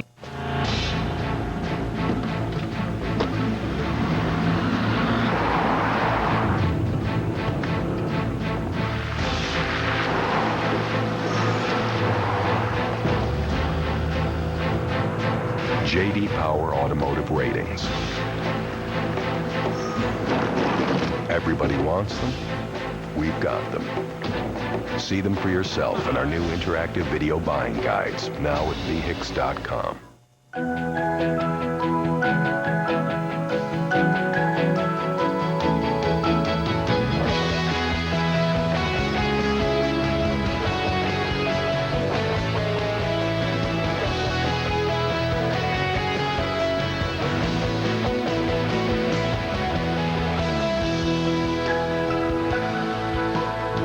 PBS Kids Sprout, the only 24-hour preschool channel that parents and kids share together.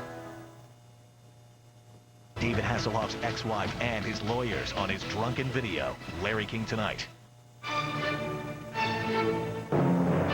Beethoven, he wrote a few toe tappers. When he wrote this, he'd lost his hearing, poor man, so he was imagining this. When you close your eyes, you can see the whole orchestra in front of you. You find yourself lost in it and following it. It doesn't all come at you at once. It doesn't start like a rock and roll record, but it's exciting like a rock and roll record.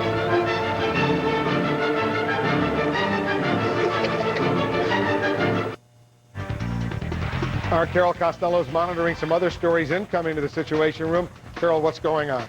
Well, let's start in Los Angeles. The mayor there says he will get to the bottom of what happened during last week's immigration rally. Accusations of excessive force arose after police fired rubber bullets and swung batons at demonstrators and journalists covering Tuesday's rally. Mayor Antonio Villaraigosa says he's asked for separate investigations by Police Chief William Bratton and the city's Independent Police Commission. Bratton says at least 60 officers have been removed from street duty for now. 3 no-confidence votes, and Israeli Prime Minister Ehud Olmert is still standing. The embattled Israeli leader today comfortably weathered the 3 votes by Israel's parliament. They came after the release of a scathing report on his handling of last summer's costly and inconclusive war in Lebanon. Mr. Olmert's government could be jeopardized again, though, when his main coalition party holds elections this month. Some members have said if they win, they'll pull the party out of Olmert's coalition. In news affecting the bottom line, former CBS radio talk show host Don Imus, his attorney, says the network's bottom line will be $120 million lighter when his client's lawsuit is said and done. Attorney Martin Garbus tells CNN he plans to file the wrongful termination suit by next week. CBS dismissed Imus last month for on-air comments about members of the Rutgers women's basketball team. CBS says its action was appropriate. And on Wall Street's bottom line, a new all-time high for the Dow Jones Industrial Average. The Dow packed on 47-plus points to end the day at 13,312, for its 24th day of gains out of 27 sessions. The broader S&P 500 rose about 3.5 points to 1509, and the tech-heavy NASDAQ fell about 2 points. Back to you, Walt. Thank you, Carol, for that. Coming up, there's no let-up in the bombings. Can the new Iraq strategy really start working? I'll ask the former U.S. commander for the Middle East, retired U.S. Marine Corps General Anthony Zinni. He's standing by live. And will freedom fries once again be known as French fries? A new president-elect in France, likely to bring closer ties with the U.S. Stay with us. You're in The Situation. The Bottom Line, brought to you by Franklin Templeton Investments. Gain from our perspective.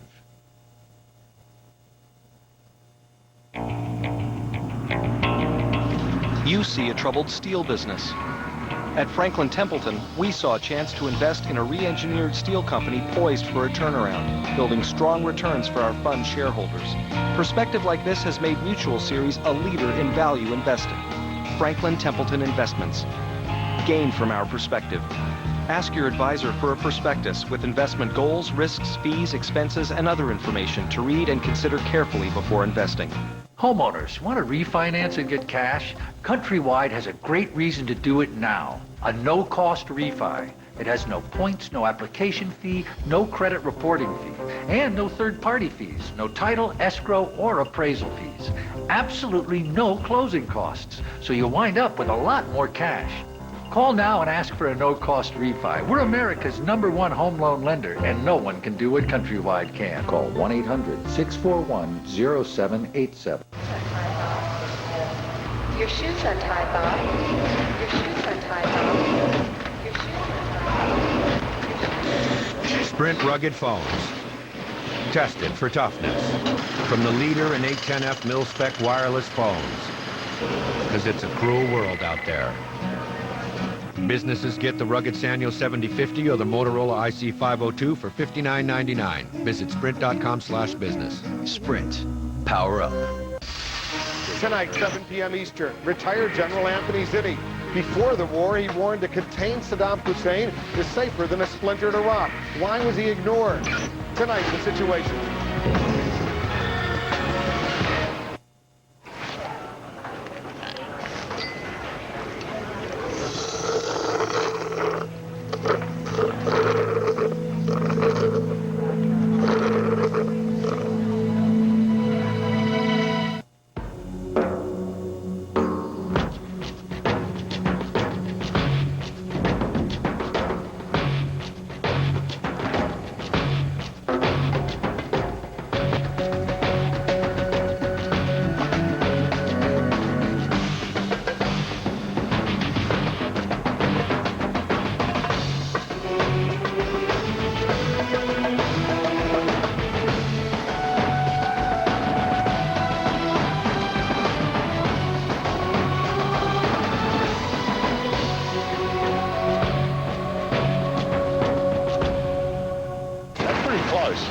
Month of Mayhem. CNN Saturday and Sunday night, 8 Eastern. To our viewers, you're in The Situation Room happening right now. The International Red Cross preparing to beef up relief efforts for what it calls a worsening disaster for millions of Iraqis. The agency seeking additional funding of $30 million. Ford announcing new cost-cutting measures affecting more than 1,600 workers. The struggling #2 car maker will shut down a Cleveland engine plant for at least a year. It will also close a casting plant in nearby Brook Park, Ohio, for good, and that'll happen in 2009.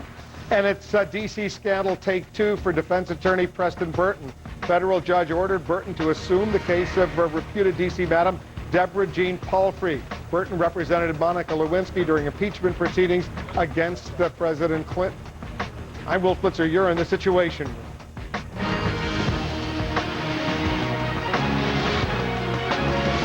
U.S. troops pushed into a Shiite stronghold in Baghdad this weekend and stumbled upon what's being described as a torture chamber. CNN's Hugh Rimerton is in the Iraqi capital. Hugh? Well, Iraqi security forces and also the U.S. military have seen evidence of torture activity in the past, but this was a particularly intriguing event. They set out shortly after midnight in Sada City, the big Shiite slum to the east of Baghdad. What they were looking for was what they called a senior Shia extremist. They claimed he had links to Iran. They inserted themselves into a particular neighborhood. They went into a house. They didn't find him. They went from house to house. On the fourth house, they said, they found evidence of a torture room. Inside there were clear signs, they said, of blood stains. They also found handcuffs, face masks, other instruments that were in there. Not only that, they found munitions by the hundred. They found more than 150 mortar rounds, for example, stacked up against the wall, plus other evidence of IED making equipment. They did not, in the end, find the man they were looking for. And by this stage, they were taking fire from extremists. They returned that fire. They believe they killed 8 to 10 armed opponents. Then they gathered in the experts and they blew up the munitions where they were, causing some disquiet among neighbors. There was damage to neighboring houses. But as Major General William Caldwell said later, had those explosives in an unstable state gone off, the results for Sada City would have been horrific. At the end of the day, then, they did not find the man they were looking for, but they found plenty of evidence of what he had been up to. Wolf. Hugh Remington reporting for us. Powerful bombings shook Iraq today as well, killing more than 24 people, at least 13 of them in a pair of attacks in Ramadi. Meantime, the Iraqi government was rocked by a threat from a top official. The Sunni Vice President Tariq al-Hashimi tells CNN he'll step down and pull his entire bloc out of parliament if the Constitution is not amended next week. That's a direct threat from Tariq al-Hashimi. Joining us now is retired U.S. Marine Corps General Anthony Zinni. He's a former head of the U.S. military's Central Command. He's also the author of the important book, The Battle for Peace, A Frontline Vision of America's Power and Purpose. It's out now in paperback. General Zinni, thanks for coming in. Good to see you, Wolf. All right, a lot of us remember you were the commander of the Central Command. You had a plan, your predecessors throughout the 90s, what it would take to get rid of Saddam Hussein, and then all of a sudden, the Bush administration comes in, Rumsfeld becomes defense secretary, and they throw a decade of planning out the window. Is that right? That's correct. And I think they tried to do it on the cheap. They didn't think through what the aftermath would bring. They made some bad decisions on the move. Again, we all know that disbanding the Army, de-Baathification, the lack of a real reconstruction plan brought about all the problems we see now. Because your plan envisaged hundreds of thousands, or maybe 500,000 of troops to actually go in there and get the job done, as opposed to 150,000 or 175,000. Is that right? It was 380 to 400,000. We thought we needed that at a minimum to secure the borders, secure the population, ensure that we had control, and law and order was maintained. How did they get General Tommy Franks, who was a successor of yours as the head of the U.S. Military Command, to go ahead with this new strategy to do it with a smaller, leaner military? Well, I'm not sure. I haven't had that conversation with Tommy. I believe that the military was told that the so-called Phase 4 or aftermath would be handled by someone else. Personally, I would not have accepted that. I know from experience that the military gets stuck with those things in reconstruction, and I would have wanted to know what that plan is. But even at that... But let me just interrupt you for a second, because at the time you were out of the active duty in the Marine Corps and the military, but you were very concerned. You warned your friends this is not necessarily a good idea. Right. I mean, I saw clearly in my mind that the military would be stuck with this. There was no organization, true organization, to go in to do the monumental task of reconstruction. All right, so now the U.S. is there. What do you do now? Is this strategy, this new strategy that General David Petraeus is trying to implement right now, is that feasible? Does it look like it has a chance of working anytime soon? Well, first of all, it's the right man. Dave Petraeus is exceptional, and I think our ambassador there, Ryan Crocker, another exceptional individual. We have the right people on the ground. I think what we haven't done, though, is we haven't talked about the broader strategic or strategy that we need for the region. We need to reconstruct a collective security arrangement that's been destroyed in the region. We need to think through how we would establish a containment strategy, setting the conditions for what our troops would do, what they wouldn't do in here. Even if this current strategy works, either way, we're going to fall back into some containment. But it's foolish to believe we're going to leave. What would happen if, as a lot of Democrats want right now, by the end of next March, early April, combat forces are out of Iraq? Well, what can happen, this could become a base for extremists. We could have the sectarian violence spill over into the region. Iranian influence could grow, and their hegemonic designs could create a So situation what you're saying that's is, as worse. bad as the situation is right now, there's still plenty of opportunity for it to get a whole lot worse. Absolutely. Anyone that knows this region knows that. So realistically, General, and you've spent a long time studying that part of the world, the Middle East, the Persian Gulf area, how long do you believe U.S. combat forces are going to have to be deployed to Iraq, at least for the time being? How long do you envisage they're going to be stuck there? Well, I think you're going to see a presence. Now, I can see that presence maybe moving down, but I think for 5 to 7 years, you're going to see a presence. Now, much of that may be less on the combat troops, more on the advisors, security assistance down the road. Some of it will be troops in the adjoining countries where we have allies to help contain it, and look at the broader strategic requirements in the region. But why can't the Iraqis, who have hundreds of thousands of their men under arms right now, whether in the military, in the police force, why can't they get the job done? They know the language, they know the culture, they know the people there. Why can't they step up to the plate? Well, we disbanded the Army. We're trying to create one from scratch in the middle of a conflict. It's been going on for 4 years now. That's right. The creation. It is a very, very complex situation. I don't believe we've created enough of the kinds of units necessary in here, like civil affairs, psychological operations, counterintelligence units, hearts and minds operations, insurgencies. That's the kind of force you need in addition to the guns. General Zinni, thanks very much for coming in. Thanks for writing this book, The Battle for Peace. It's out in paperback. Appreciate always having you here in the situation. Good to see you, Will. General Anthony Zinni, the former head of the U.S. military's Central Command. Still ahead, with the election of Nicolas Sarkozy as the new president of France, does that mean there'll be a thaw in U.S.-French relations? Carol Costello standing by with a closer look at what's being called the French fry factor. Also, the actor Mickey Rooney commits a royal no-no. Our Richard Quest is going to show you a breach of protocol here in Washington today. Stay with us. You're in The Situation. Traffic ahead. Incredible. You found a golf course near the conference. Awesome Chinese. Now you find me a way around traffic. I love you. Every now and then I get a little bit lonely and you're never coming around. Take Market Street exit. You're right. We'll just keep it professional, you know? Go everywhere, find everything. Fall hard for the new Where To GPS at Avis. Falling Star. Did you make a wish? To get our asking price. To close within 30 days. To sell it to someone who will love our home as much as we do. Yeah. Honey, if you say it out loud, it won't come true. Oh. You can wish for your dream buyer, or we can find them for you. Experience another executive advantage. Start your search today at realtyexecutives.com. Airplane. Oh. It's the Stainmaster Flooring Fashion Premiere, featuring the latest looks in high-fashion flooring from Stainmaster Carpet. Gorgeous new patterns, stunning new colors, luxurious styles to transform any room. Bring the enduring beauty of Stainmaster Carpet to your home during the Stainmaster Flooring Fashion Premiere.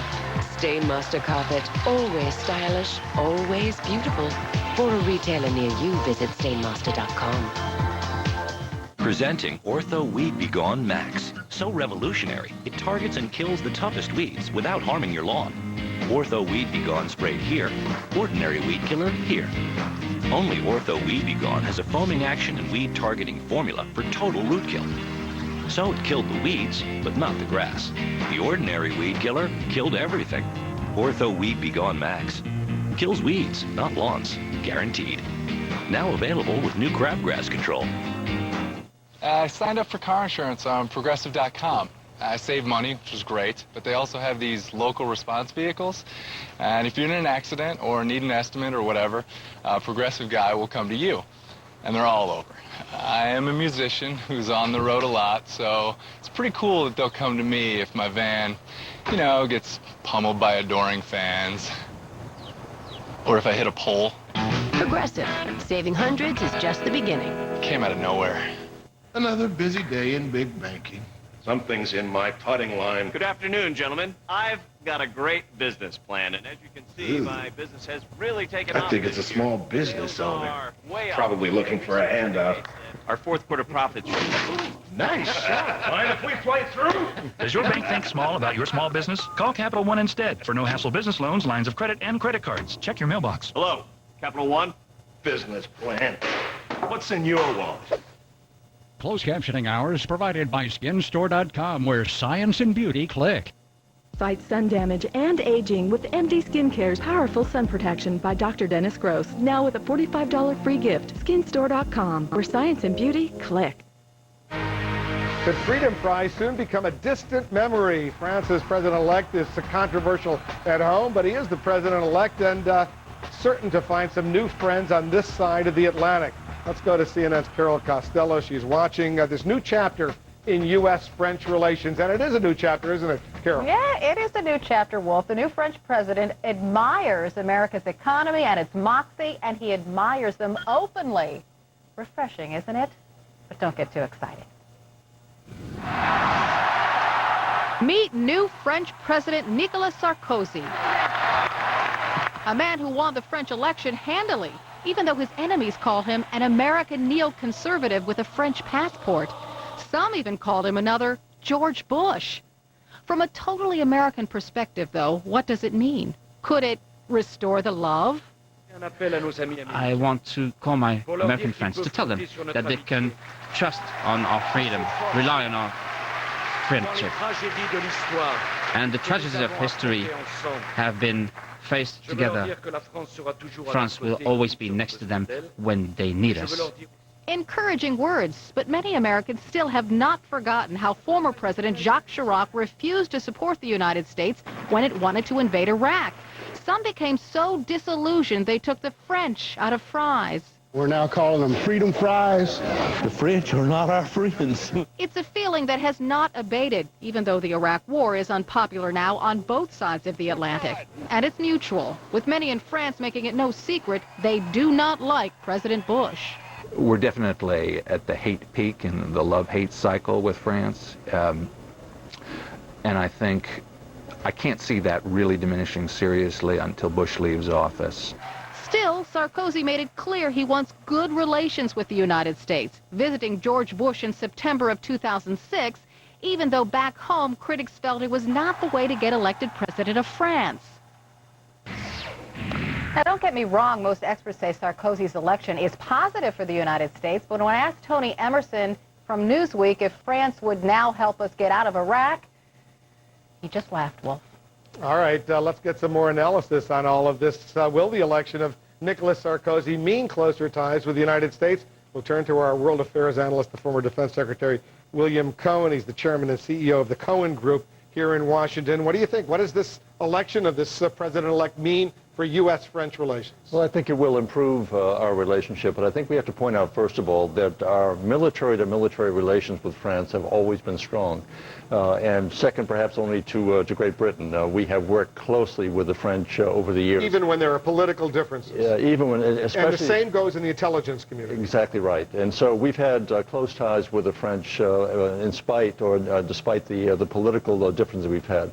I think you'll see relations improve somewhat, but what the new president has to do, first of all, is to get a parliamentary majority. You have elections coming up. He needs to have a significant majority if he's going to do the things he's pledged to do, namely energize his economy. They have high unemployment, low growth rates. He wants to encourage or incentivize the French people to work longer rather than the 35-hour week. So he knows he's got to do something to stimulate the economy. Domestically, but I've spoken to a lot of people that I know a great deal about France, a lot more than I know, and they say he's going to try to help the U.S., not only in Iraq, but Iran, the Israeli-Palestinian conflict, in Lebanon, North Korea. There's a whole host of issues where France could be a lot more helpful to the U.S. than it has been. And I think he will seek to do that. But we have to be somewhat cautious in our optimism here. He is pro-American. He has said, I've been accused of being an American supporter as such. He said, I don't apologize for that. I'm a man of action. I admire their ideals. So I think that we have a different tone. Whether or not he can then translate that into an aggressive foreign policy that supports U.S. objectives remains to be seen. He is joined by, and I think praised by Angela Merkel, Chancellor of Germany. I think you'll see a working coalition over there that will be fairly supportive of the United States. Do I think that he'll help us out by sending troops into Iraq? I doubt it at this point. Can he be helpful in going to Afghanistan to support the NATO operation in Afghanistan? Critically important. The answer is I think he can be helpful there. We have to look also at the issues that he's talking about. I like the United States, for example, to be more supportive of the global warming issues. That's what he going to put him at somewhat at odds with perhaps the Bush administration. So I think he'll be helpful. Let's restrain the enthusiasm, saying it's welcome. Let's look forward to a new relationship with France. It can only be beneficial to us and to them. So I think it's a positive sign and certainly one we should welcome. He's got his own domestic problems in terms of anger towards him personally for some of the stances he took when he was the Interior Minister, and there's been some violence over the past 24 hours as well. Well, he has issues he has to contend with. Immigration. He has to deal with the Muslim population in France, which is not at all as fully integrated as our Muslim population here in the United States. So he has tremendous issues he has to confront. But the good news is he's openly supportive of the United States. I think that will be beneficial again to us and ultimately to him and to his support for trying to energize his economy and the European Union. So let's look at it as a positive sign, but again, restrain our optimism until we see how it all plays out. I think that's good advice, although I do expect in the not-too-distant future he'll be getting a visit here to Washington. He'll get a royal welcome, maybe not like the Queen, but he'll get a very nice welcome here in Washington as well. Secretary Cohn, thanks for coming in. Pleasure. And up ahead, the royal visit and a breach of protocol with one of the guests. That would be Hollywood legend Mickey Rooney, our Richard Quest. He's standing by. He'll explain exactly what happened. You're going to want to see this. And in our 7 p.m. Eastern hour, here in the Situation Room, our Bill Schneider has the latest snapshot on how the presidential race looks right now. Are there any real surprises? Stay with us. Here in the Situation Room. Between my two phone bills, it's probably about $60 a month. About $150. Probably $100 a month. With Vonage, it's just $24.99 a month for unlimited local and long distance. Call now and get 1 month free, including free calls to the U.S., Canada, Puerto Rico, and Europe. And all the cool features you could ever want are included. Over 20 in all. That's a savings of up to 50% on your phone bill. Call 1-800-681-3944. Why aren't middle-class wages going up? Why does it take 2 incomes just to get by? Lou Dobbs tonight. CNN coming up next. It's time for answers. Tonight, after Northwest News Channel 8 at 10 on Portland CW, joke's on us. Well, higher, baby. Higher, baby. Come on, higher. Higher. Didn't you get my message? No, see, my phone's on vibrate, and I left it in my pocket. You have a cigarette? Oh, leave it. Okay, you know what? Unless it's boobs or football, I ain't slowing down. Tonight at 10:30 on Portland CW, Cable 3, Channel 32. Welcome to your locally owned Good Neighbor Pharmacy. Get the best of both worlds, real value, with our 2,800 nationwide network buying power. You'll find knowledgeable professionals, great service, and a wide selection of products. Experience savings up to 40% with the Good Neighbor brand. We support heart health. Stop into your local Good Neighbor Pharmacy for more information. Be well and well informed at your local Good Neighbor Pharmacy. Looking for the perfect car? Comcast can help. Just press channel 889 on your remote and browse through all our Searchlight automotive listings. Searchlight, what are you looking for?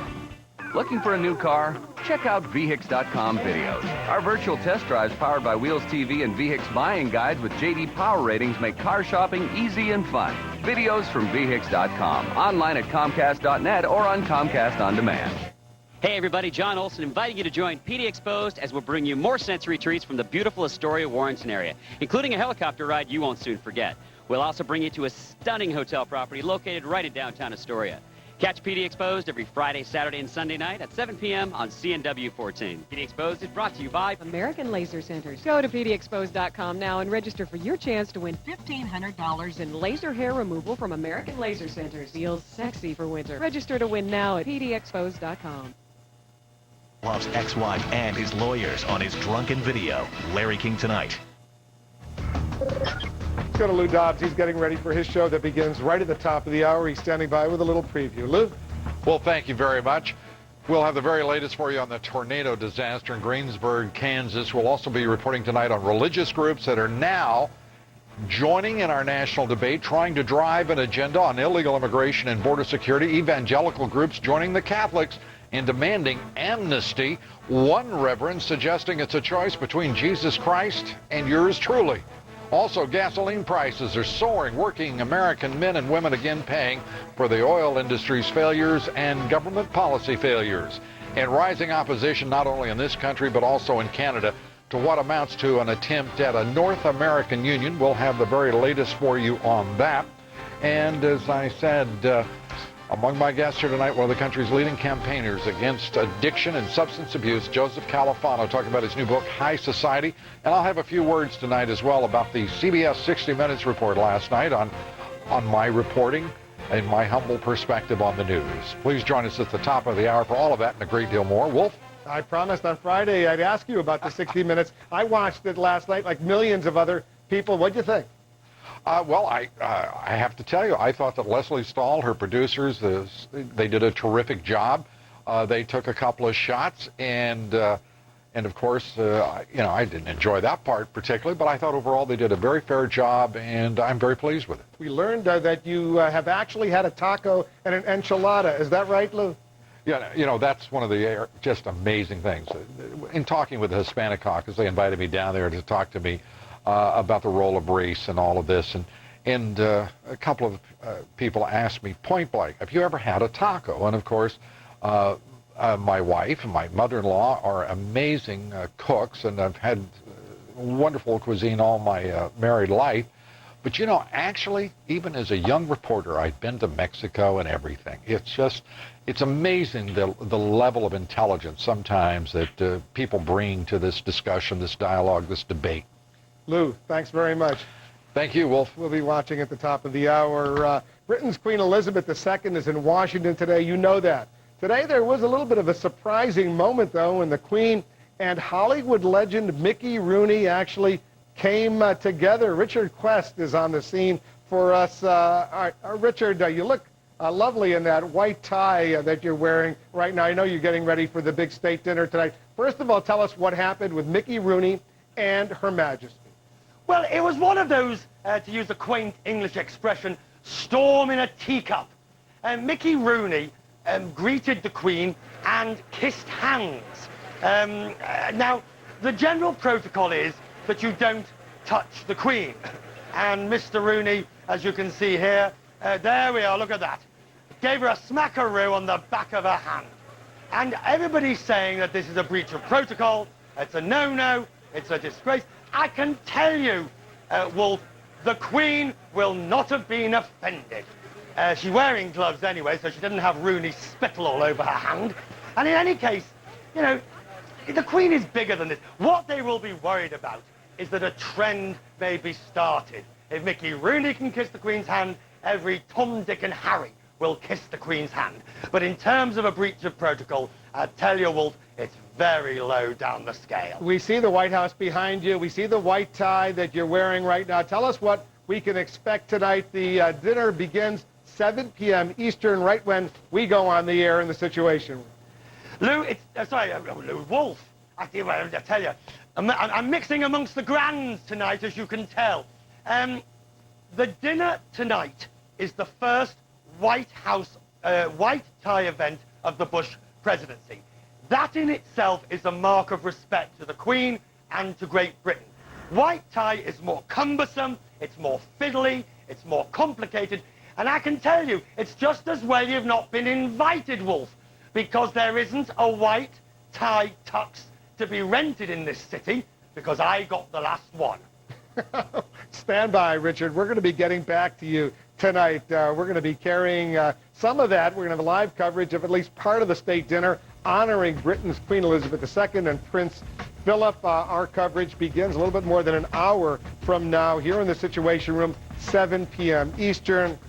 You're going to want to see what's happening at the White House. President Bush, by the way, is the 5th president to host Queen Elizabeth. Her first state visit was back in 1957 when President Dwight Eisenhower hosted a dinner in honor of the royal couple. The Queen returned in 1976 for the bicentennial celebration of the American Revolution. Danced with President Gerald Ford at the time. A lot of us remember that. Her Majesty joined President Ronald Reagan for a visit on the rainy West Coast back in 1983. She joked at that time that of all the British traditions transplanted to the United States, she did not know that rainy weather was necessarily one of them. In 1991, the Queen attended a state dinner hosted by the first President George Bush. That state visit included her first Major League Baseball game. She must have been thrilled to see that. Up next, Jack Cafferty posing his question of the hour. Is it a good idea to move U.S. troops from Iraq to Afghanistan? Much more of our coverage here in the Situation Room when we come back.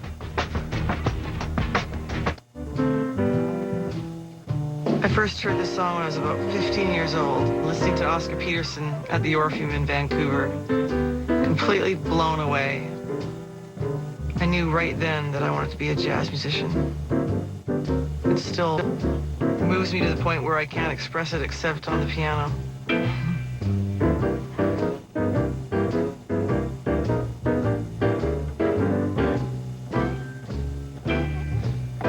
Homeowners, want to refinance and get cash? Countrywide has a great reason to do it now. A no-cost refi.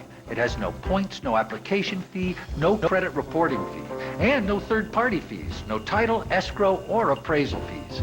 Absolutely no closing costs, so you'll wind up with a lot more cash. Call now and ask for a no-cost refi. We're America's #1 home loan lender, and no one can do what Countrywide can. Call 1-800-641-0787. With the Trio 700P and the Verizon Wireless Network behind you, work, family, and everything in between is right at your fingertips. And it's all on America's most reliable wireless broadband network. The Trio 700P smartphone.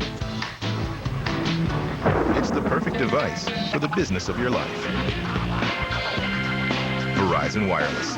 It's the network. He's there with all the love in his heart. Fell so madly in love. It was love at first sight. You know, she tells me she loves me more and more every day. He loves me. I love him for exactly who he is. I mean, that's what love is. Love is wonderful.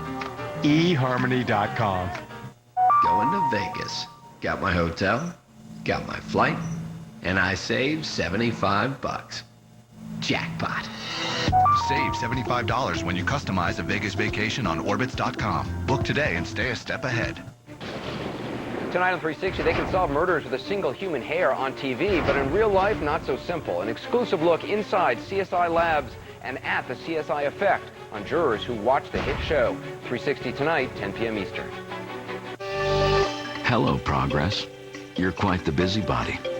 Always chugging forward. You're a noun, but you act like a verb. With a to-do list the size of an entire country. We admire your sense of purpose, your drive to make things better. It's something the people of Citgo know a little bit about. Because for generations, we've been helping fuel our way of life. Citgo, there at every turn. Let's check back with Jack in New York for the Cafferty File. Jack. Wolf, over the weekend, 2 Democratic presidential hopefuls suggested moving U.S. troops from Iraq into Afghanistan. We wanted to know if you thought that was a good idea. Dale writes from Massachusetts, Jack, moving troops back to Afghanistan is stupid. Sounds more like a Republican hopeful than a Democrat. The UN coalition is doing a fine job there. The next stop for our folks should be home, on our southern border. LM in Arizona, Jack, the Soviet Union tried to put a puppet government in Afghanistan and occupy that country. They are now known as Russia. That would be the Soviet Union. Brett in Illinois, if the billions spent on Iraq had gone into Afghanistan, there'd be no Taliban, no Al-Qaeda, no outflow of heroin. Instead, there'd be a prosperous, thankful nation, stability in that country, and a base of operations to deal with the other problems in that region. It's not only a good idea, it's what we should have been doing all along. Bill in Michigan writes, no way. I've come to believe the reason the Bush administration's increasing troop levels in Iraq is because they believe it's good for the economy. They have created a thriving wartime economy which is hiding the serious long-range threat of a potential China syndrome. They've gotten the attention away from a weakening dollar, the trade deficit, and our spiraling national debt. Tony in North Carolina, Afghanistan, Iraq, even Saudi Arabia, what does it matter where we redeploy our troops if we don't deploy them where they'll be the most good? That would be around Washington, D.C., because it's in this haven of spiders that most of the American problems reside. Jerry in Alabama writes, maybe we should be more concerned about moving FEMA trailers from storage in Arkansas to a town that was 90% destroyed by a tornado in Kansas. Sorry to change the subject, but I thought this should be said. I agree with you, Jerry. And Chris in California, the U.S. should stop outsourcing the war in Afghanistan to NATO. That's our real war, since the people who did harm to us are there, leading and training al-Qaeda. We should get out of Iraq, maybe outsource that war to France, our new friend. If you didn't see your email here, you can go to cnn.com/Cafferty file, where we post more of them online, along with video clips of the Cafferty file. Wolf? Little rapprochement with France coming up. What do you think? Well, we'll see. I'm inclined to think that maybe the American people and the French people never had that many problems to begin with. It probably resided, as it usually does in these things, with the leadership. And now that Jacques Chirac is gone and Bush is leaving, maybe there's a chance to get things glued back together a little bit. I think you're right. Thanks, Jack, very much. Let's go to Lou in New York. Lou? Thank you, Wolf. Tonight, a community in shock after a giant tornado has killed 10 people. The tornado leveled nearly every building in the town of Greensburg, Kansas. We'll have a live report. Also troubling charges tonight that the National Guard's response to that disaster slowed by the strain of the war in Iraq and the deployment of the Kansas National Guard. We'll have a special report. And religious groups again interfering in our national debate, establishing an agenda on illegal immigration and border security. Evangelical groups joining the Catholic Church and demanding amnesty for illegal aliens, and suggesting that there might be a choice between Jesus Christ and me. Among my guests here tonight, one of the country's leading campaigners against substance abuse and addiction, Joseph Califano, his new book, High Society. And I'll have a few words tonight as well about the CBS 60 Minutes report last night on my reporting and my perspective. All of that and all the day's news, much more, straight ahead here tonight. This is Lou Dobbs Tonight. News, debate, and opinion for Monday, May 7th. Live from New York, Lou Dobbs. Good evening, everybody. A remarkable story of survival today after one of the most destructive tornadoes in a decade. Rescue workers found a survivor live in the rubble of Greensburg, Kansas. 10 people were killed in the town. 2 were killed in other communities in Kansas. And as more rescue crews arrive in Greensburg, Kansas, the governor, Kathleen Sebelius, said National Guard troops from her state are short of vital equipment because of demands from the war in Iraq. Don Lemon reports on the rescue operation in Greensburg. We'll also have eyewitness accounts of what happened in that town as the tornado struck. And Jamie McIntyre tonight reporting from the Pentagon on how stretched the National Guard is. We turn first to Don Lemon in Greensburg. Don? And Lou, you mentioned those 10 people dead in all of this. 2 of those bodies found just today, one blown into a lake, the other amid rubble just like this. This is all that's left of Greensburg, Kansas. Residents returned today to see the damage and to find one another. The emotions are real close to the surface. And when we see somebody, it's just tears and saying, oh, brother, you're alive, you're okay. Everything in the tornado's path ravaged. The search and rescue mission is still underway. Last night, late evening, we did recover someone alive. So we are very, very happy with that. We still have optimism that we're going to find more people alive. From those returning, remarkable stories of survival. I was trapped in this corner, and I was curled up, and it took me a while to get my legs back under me and everything. And then I saw light out in the street, and I stood up and began yelling. The windows in my porch were broke out.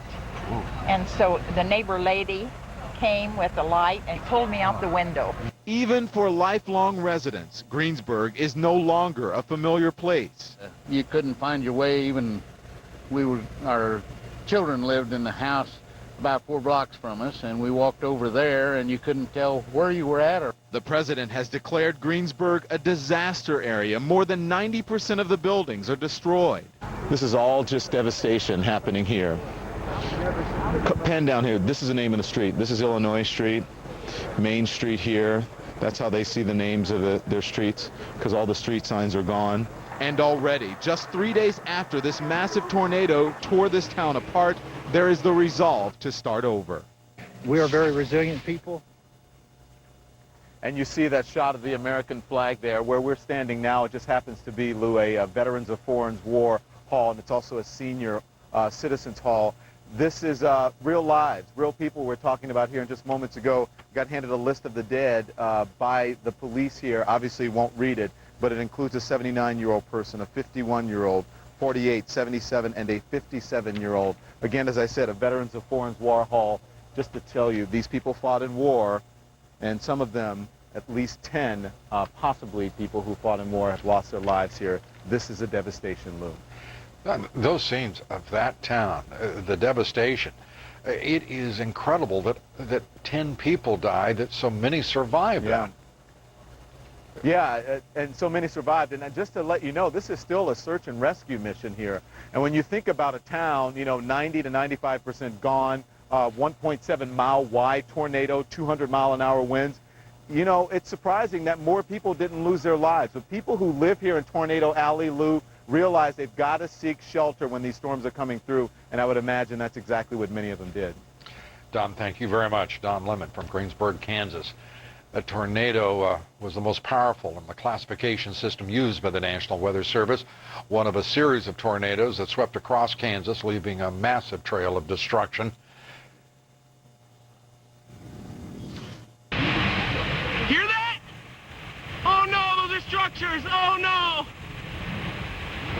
No. Wow. Our sirens went off for a good 20 minutes before the electricity went out, and we heard it coming. So we were in the basement under the pool table. Taylor was in a room with her cat. It sounds like, just like they tell you, it sounds like loud, like a train coming, glass popping. Your ears, your head, your head pounds, the walls shake. It's every bit as scary as you think it's going to be. We heard the sirens go off. We put our people down in the basement, and just kind of sat huddled in the hallway between the bathroom and the offices down there, and listened to the house get lifted away above us. There were people walking down a highway just in shock, not even knowing really what had happened. With injuries and, dogs limping around. Before we got to Greensburg, there were, a herd of cows on the highway that were severely injured. So it wasn't a pleasant sight to see at all. It took less than 20 minutes for that tornado to destroy the community of Greensburg. The storm unleashed winds of more than 200 miles an hour. The same storm system that was responsible for those tornadoes causing serious flooding across Kansas and other states. In Topeka, rescue workers evacuated at least 300 people from their homes because of flash flooding and rising water levels. In Red Oak, Iowa, nearly 1,600 residents there advised to leave their homes as rising floodwaters threaten their community. Meteorologists are now forecasting more heavy rains, particularly in Missouri, over the next few days. Governor Kathleen Sebelius of Kansas, a Democrat, told CNN the war in Iraq has slowed the state's response to the disaster. The governor said the Kansas National Guard is missing vital equipment that should be available for handling such disasters. But military officials insist the National Guard has plenty of trucks and Humvees available for Kansas. Jamie McIntyre reports from the Pentagon. Oh no, those are structures. Oh no. When a major disaster like the Kansas tornado strikes, state officials are often quick to blame the Iraq War for any delays in emergency response. The Guard are our first responders. They don't have the equipment they need to come in, and it'll just make it that much slower. It's no secret the war in Iraq has left the National Guard under-equipped and badly strained. The Guard's top general admitted as much to Congress last month. The National Guard today, I'm sad to say, is not a fully ready force. A January Government Accountability Office report found shortages of trucks, generators, radios, chemical protective gear, and engineering equipment. Before the war, National Guard units typically had 65 to 75% of their needed equipment on hand. Now it's between 30 and 40%, a shortfall that will take some $40 billion to make up. Can we do the job? Yes, we can. But the lack of equipment makes it take longer to do that job, and lost time translates into lost lives, and those lost lives are American lives. So here in Kansas, about 50% of our trucks are gone. We need trucks. We are missing Humvees. We're missing all kinds of equipment that could help us respond to this kind of emergency. But as bad as it is, the Army insists the devastation in Kansas isn't overly straining the Guard's admittedly limited resources. There are still thousands of troops and hundreds of vehicles available. In fact, of the state's more than 7,600 Guard troops, only around 10% are deployed in Iraq or Afghanistan, and Kansas has not asked for any reinforcements or extra equipment from neighboring states. I think we got here in good shape, but we have limited resources. So if we had another big storm right now, we'd be hard-pressed to cover that.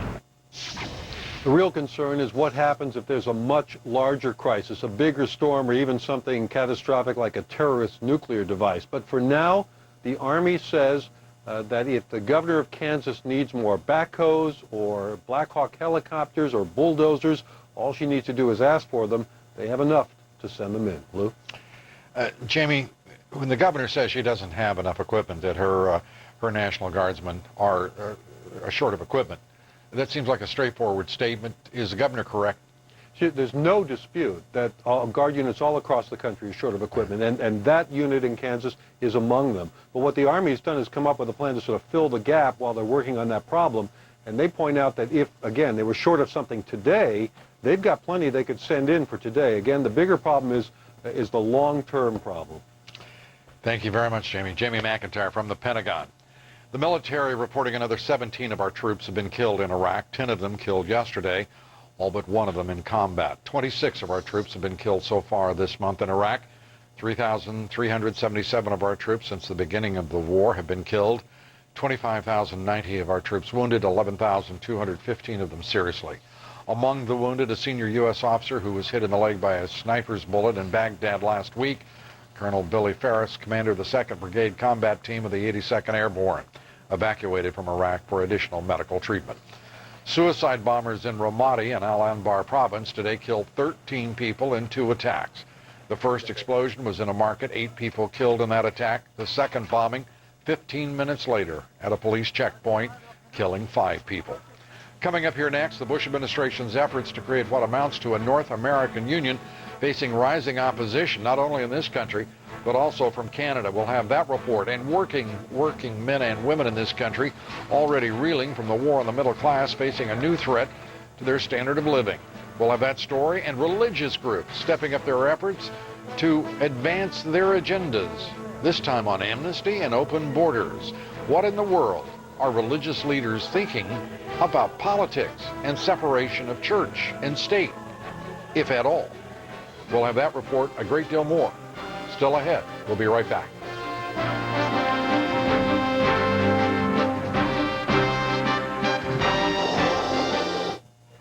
Lou Dobbs tonight, brought to you by Volvo. Experience the full line of 2007 Volvos. Who would you give a Volvo to? Volvo for life. People make it. I don't want to get love my baby all the time. It has everything you expect of a European luxury import. And protects the luxury of life like you only expect from a Volvo. Introducing the all-new Volvo S80. Lease a 2007 S80 3.2 base for $439 a month for 24 months.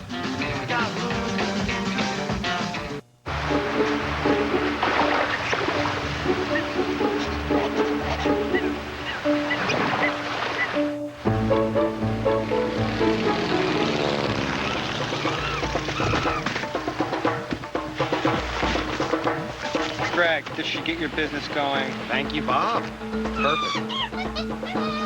With dedicated account managers who understand what you need when you need it, we're there. CDW.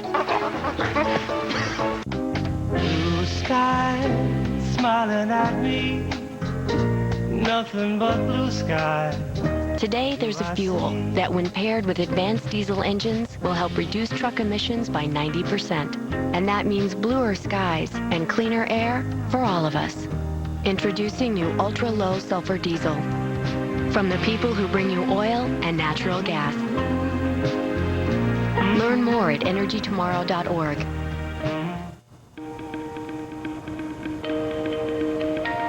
You may not realize it, but there's a source of renewable energy right in your neighborhood, and you're helping to power it. Today, Waste Management is using the resources at our disposal to create energy from waste. Enough green energy to power over 1 million homes. From everyday collection to environmental protection, think green, think Waste Management. Tonight at 8, death delayed. Lethal injections are supposed to be quick and painless, but for some inmates, they take an eternity. Cruel and unusual punishment? We're bringing the debate out in the open tonight, 8 Eastern. Gasoline prices are rising sharply as we head into the year's peak driving season, and Americans want to know why prices are soaring. Prices, in fact, for gasoline have never been higher. And as Kitty Pilgrim reports, when the oil companies tell you the reason, it defies credibility. Every spring, gas prices leap as oil companies shut down refineries for spring maintenance. That shutdown cuts supply and drives up gas prices. This year, about 85 cents. The oil industry doesn't have a whole lot of incentive to expand capacity at their existing infrastructure because they're making record profits. You know, there's a direct connection between the record prices that consumers are paying at the pump and the record profits that the oil companies are making. One solution would be to build more refineries, which could cover the spring maintenance period. But a new refinery has not been built in this country for more than 30 years. Still, refiners deny they are intentionally driving up profits. The marketplace sets the price of gasoline, not the refiners.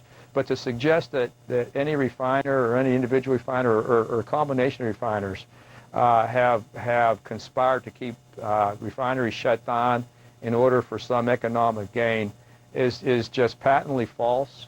But in 1999, oil refiners made 19 cents on every gallon of gas. And by 2005, that margin had jumped to 49 cents. And according to calculations by Public Citizen, since 2001, the big five oil companies, which control more than half of all refining, have made $435 billion in profits. But hard-working American families have had to pay up every spring. The increase in gasoline prices has served as a massive regressive tax that has just crippled the middle class and has hurt people that are below the middle class as well. But those who have to drive long distances every day, they're getting killed. Butel estimates the higher gas prices have cost the American family about $120 a month so far this year. Now, this spring gas price is an annual event. In 22 out of the last 23 years, prices have risen sometime after March 15th and go up until about mid-May. Now, one year it didn't happen, the year the U.S. invaded Iraq in March. The market anticipated that, so the move came earlier. With 20 years of a track record of doing it this way, oil companies make record profits the way it is now. Lou? So, Kitty, let me see if I got this right. By the way, I misspoke. I said defies credibility. I meant defies credulity earlier. And speaking of defying credulity, if this is a seasonal practice, when do you suppose seasonally we will wise up? Yeah, well, it's not in their interest to wise up, Lou. In point of fact, it's not in the interest of a lot of people. In point of fact, local, state, federal government, all making about 50 cents a gallon in taxes. You know, everybody's happy except for everybody who is driving 40% farther now than 25 years ago, with longer commute times. And, you know, at this rate, the price of gasoline in that family budget is going to reach somewhere near $3,000 a year for each car. It certainly is, and it's real money. It's money out of pocket. Kitty, thank you very much. Most Americans say gasoline will reach $4 a gallon sometime this year. A new poll today showing that 79% of us believe it's likely gasoline will hit $4 this year. And what about the thought of $5 a gallon gasoline? 28% of those surveyed think it's possible this year. And when asked if they thought gasoline prices were reasonable compared to other products they buy, 81% of Americans said they were unreasonable. Time now for some of your thoughts. Charles in California said, where in our Constitution does it protect illegal immigration? The next time someone from the ACLU, for example, says something is unconstitutional, why don't you ask them which amendment is being violated and how? James and I will do a great interview on 60 Minutes. Where did this fair and balanced thing come from? If we followed this, some of the famous muckrakers of the past would not have brought the investigative journalism to play to keep our country honest. You march in a great tradition, and I welcome being with you each evening, and I thank you for that. Wes in Georgia said, caught your 60 Minutes piece last night. Great. Keep giving them hell. Guaranteed. We'll have more of your thoughts here later. Coming up next, a plan that would do away with border restrictions and create a North American Union among the United States, Canada, and Mexico without the approval of Congress or certainly American voters. And there's a new line of resistance being drawn just north of our northern border. And the nation's religious leaders interfering in national politics, putting aside separation of church and state, they have an agenda. It's called amnesty. We'll have the latest for you. Stay with us. It gets better and better and better. We'll be right back. Tonight, 7 p.m. Eastern, retired General Anthony Zinni. Before the war, he warned to contain Saddam Hussein is safer than a splintered Iraq. Why was he ignored? Tonight, the situation.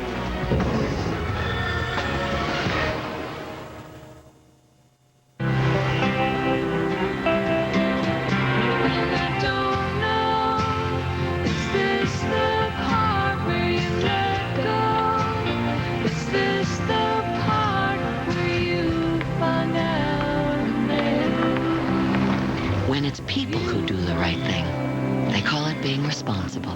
When it's an insurance company, they call it Liberty Mutual. Responsibility. What's your policy? Liberty Mutual. Robbie Knievel buses and a canyon, a jet engine, and a double world record jump in the making. Sounds like he is about to come out. There he goes. Oh, yeah! It's a terrible scene, ladies and gentlemen. He is on fire. Robbie! There's Robbie over there! Robbie, let me just ask you a quick question. What happened? Did someone talk some sense into you? No, but I did stay at a Holiday Inn Express last night. Stay smart. Stay at a Holiday Inn Express. Tonight on 360, they can solve murders with a single human hair on TV, but in real life, not so simple. An exclusive look inside CSI Labs and at the CSI Effect on jurors who watch the hit show. 360 tonight, 10 p.m. Eastern. This June, the candidates debate live on CNN. The Democrats go at it June 3rd. The Republicans battle June 5th. No holds barred. Stay with the best. CNN. The program is called Fractured Flickers. We'll run a scene from a silent movie made years before the advent of synchronized sound. Add our own words and voices and sound effects, and come up with something like this. Grab your partner and hit him in the nose, bash him in the head, and stomp his toes, crunch his ribs, and mash his legs. We're gonna have some scrambled eggs. Yes, Edna May's lack of looks and talent made her an ideal choice for TV commercials. Slippery floors? Get Gripsum floor wax. Here comes Clifford the Big Red Dog live on stage in his own musical adventure, packed with singing and dancing. Join T-Bone, Cleo, Emily Elizabeth, and of course, Clifford, bigger than you've ever seen him. Catch Clifford the Big Red Dog live, the best family musical of the year. She loved it, and so did I. Live at Theater of the Clouds, May 18th and 19th. Tickets on sale now. David Hasselhoff's ex-wife and his lawyers on his drunken video. Larry King tonight. There are rising concerns in Canada about the SPP, the so-called Security and Prosperity Partnership, which some think is directly the foundation for something called the North American Union. The Bush administration is pretty excited about that, saying the initiative is meant to increase security and prosperity for all of North America. Opponents, however, say the initiative is nothing less than a plan to create a North American Union that would eliminate sovereignty for all three nations. As Christine Romans now reports, grassroots opposition is rising in Canada. In Ottawa, author and activist Maude Barlow has unrestrained contempt for the Security and Prosperity Partnership. She's concerned about a grab for Canada's natural resources and a watering down of its regulations and benefits by the biggest corporations doing business in North America. And that's just for starters. If Canadians and Americans and Mexicans, ordinary people, saw what these guys are talking about, including one trade bloc, one security perimeter, one, everybody agreeing with George Bush's foreign policy, no one ask any questions, lowest common denominator, environmental standards, I don't think they'd go for it. Her group, the Council of Canadians, has published a citizen's guide called Integrate This, denouncing the deep integration agenda between the United States, Mexico, and Canada. The stated goal established by Presidents Bush, Fox, and Prime Minister Paul Martin is integration by 2010, harmonizing regulations for a safer, more prosperous North America. But Barlow recently testified before a parliamentary trade committee that the SPP, quote, is quite literally about eliminating Canada's ability to determine independent regulatory standards, environmental protections, energy security, foreign, military, immigration, and other policies. Among the Canadian left, a growing fear that big business is drafting government policy behind closed doors. This is a vast initiative. It's an umbrella for a whole bunch of initiatives. There's 20 working groups and initiatives totaling about 300, and very little is known really about the nitty-gritty of these. We have a superficial knowledge, but I think we need to know more. He's hoping all three legislative bodies will insist on oversight. It's just emerging as an issue now before Canada's lawmakers, driven by progressives and Canadian nationalists. In the U.S., the nascent opposition is dominated by border control advocates. Strange bedfellows, they both agree, but both are wondering why more people aren't raising questions. Canadian integration opponents promise plenty of noise as the next trilateral meeting of leaders approaches in Canada this time, Lou. The new world order that this president's father talked about with such great enthusiasm seems to be high on the agenda of this administration. It's remarkable to me, the arrogance, the idea of just simply throwing away the nation's sovereignty, but they're trying to do so in so many ways. Christine, how'd you like 60 Minutes last night? I thought it was interesting. Absolutely. Last night on 60 Minutes, Leslie Stahl profiled me and this broadcast, and I thought it was a terrific job. My compliments to all at 60 Minutes who worked on it. I think they were very fair. And as you would expect on 60 Minutes, they did take a couple of shots. This fellow, there he is, Mark Potok of the Southern Poverty Law Center. He told 60 Minutes what he thought about my advocacy journalism. He said, and we quote, "The impression you get pretty strongly, I think, day after day, is that sort of all 11 million illegal aliens are bringing leprosy, they're bringing crime, they're bringing all these terrible things to the United States. But that does not sort of give one the go-ahead to say that, these are a group of rapists and disease-carrying people who are coming to, essentially destroy the culture of this country. I think that's a long leap." Well, Mr. Potok, that is not only taking a leap, you just took a plunge from the facts. First of all, I've never said anything remotely resembling what you suggested, and of the numbers of reports, the hundreds and hundreds of reports we've done on the issue of illegal immigration on this broadcast over the past 4.5 years, well, I decided to find out, and I asked our staff to compute how many of them dealt with disease or other illnesses and illegal aliens.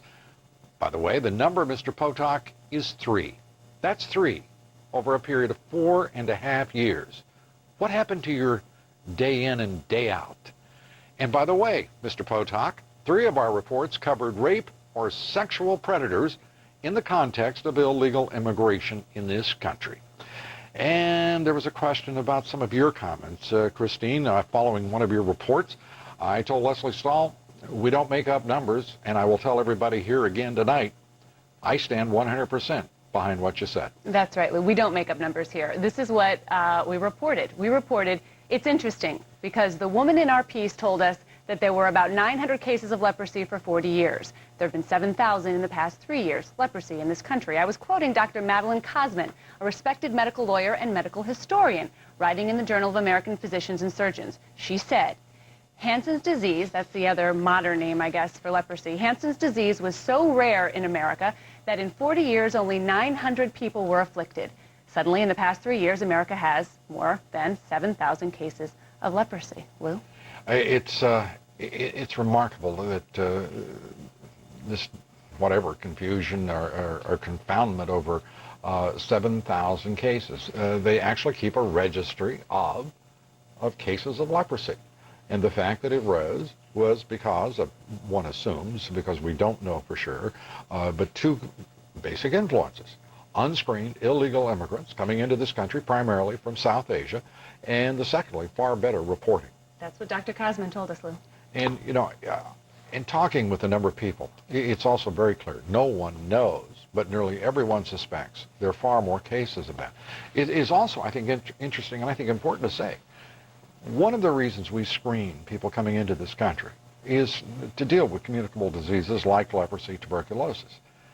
The fact is, if we would just screen successfully, all of those diseases can be treated effectively, efficiently, and relatively quickly. And that's why we raised the question in the first place, asking some tough questions about this. And, you know, 7,000 cases, active cases of leprosy, by no means is 11 million, as Mark Potok but suggested. You can't say that to people so interested in the truth, as Mr. Potok obviously isn't. Thank you very much, Christine Romans. Coming up here next, another religious group all but declares that God wants amnesty for as many as 20 million illegal aliens. Holy mackerel. Is the separation of church and state dead in this country? We'll have that special report. And outrage after a pro-amnesty group gives illegal aliens instructions on how to circumvent our immigration laws. We'll have that story and one of the country's leading campaigners against addiction and substance abuse. Joseph Califano joins us with his new book, High Society, How Substance Abuse Ravages America and What to Do About it. Stay with us. Smart Balance Buttery Spread. See if you agree with us that Smart Balance cooks and tastes like butter without the cholesterol and high saturated fat, with award-winning taste endorsed by professional chefs. Smart Balance. You're going to love that buttery taste. I'm a mother of 3 and a grandmother. My husband, he said I was hot. I haven't had this smoking hot body since I was in college. You can't miss the results of the new Nutrisystem Nourish, the easy weight loss program that lets you eat great and lose weight. I'm a 40-year-old mom, and I think I look better than ever. Call or go online now to order and start losing weight today. Plus, you'll be eligible to get 2 full weeks of Nutrisystem meals free. It's so simple. With Nutrisystem, if you can eat, you can lose weight. Our secret is the breakthrough science of the glycemic advantage that separates good carbs from bad. My husband loves my new body. In fact, he jokingly calls me his trophy wife. Nutrisystem delivers every meal to your door and shipping is free. I love it, I love it, I love it. For about $10 a day, you'll enjoy perfectly portioned, absolutely delicious meals. How can you argue with results like these? Order today and you'll be eligible to receive an extra 14 breakfasts, 14 lunches, 14 dinners, and 14 desserts. 2 full weeks of food absolutely free. Call now. If the road designed a car, what kind of car would it be? Steering ratios would adjust according to speed. Twin turbos would unleash more power using less fuel. Adaptive headlights would follow curves. The new BMW 5 Series, with thousands of ideas created by BMW on behalf of roads everywhere. Next, 7 p.m. Eastern, retired General Anthony Zinni. Before the war, he warned to contain Saddam Hussein is safer than a splintered Iraq. Why was he ignored? Next, in the situation.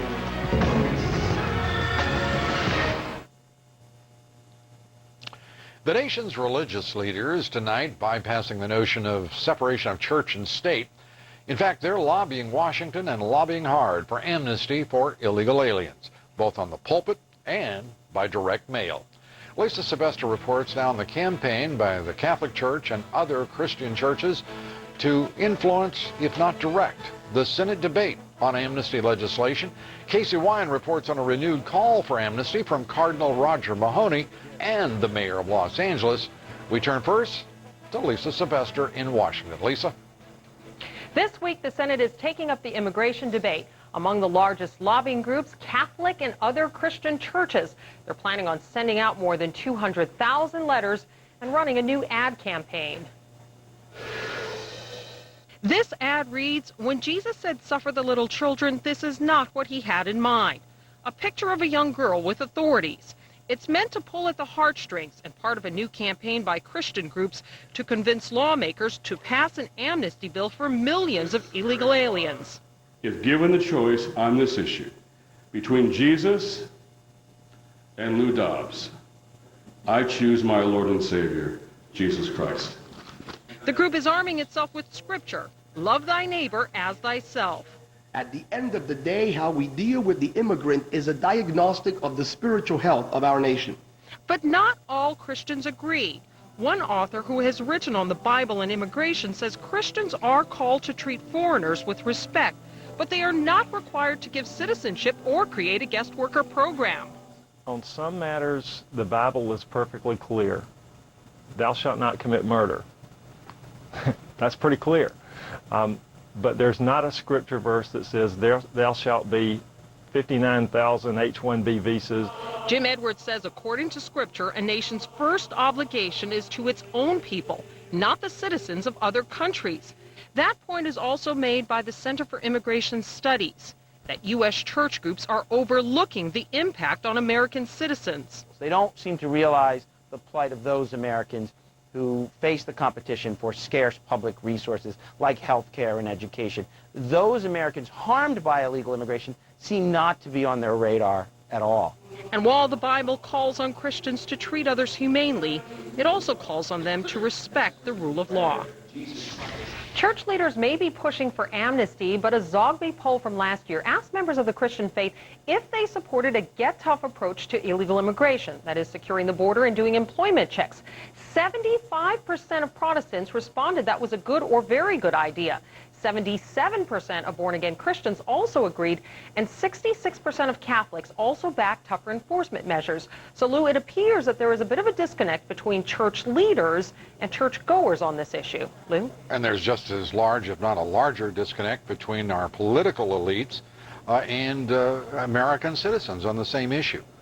Did you by any chance ask why in the world this reverend would suggest that this is a choice between Jesus Christ and Lou Dobbs? I think he was trying to make the point that that it's one or the other, but clearly he was being a little facetious. Well, I hope so, because you know, when these folks start talking that, you know, suggesting that God tells them not to worry about border security and not to worry about illegal immigration, and, you know, I start worrying a little bit about the secular interests of this country. Any discussion about separation of church and state, for crying out loud? That line does seem to be very blurred on this issue. Now, the church feels like it's essentially their mandate to protect the poor, but it is clearly written in Scripture that it is also the mandate of Christians to respect the rule of law. Romans 13. Well, I'm impressed with the citation. I couldn't have done as well, and I appreciate you doing so. Lisa Sylvester, thank you very much. In Los Angeles, renewed calls tonight for amnesty for illegal aliens. Cardinal Roger Mahoney and the mayor of Los Angeles making the push at a special mass held yesterday. The mass came after last week's violent confrontation between police and some demonstrators. Casey Wyant has our report.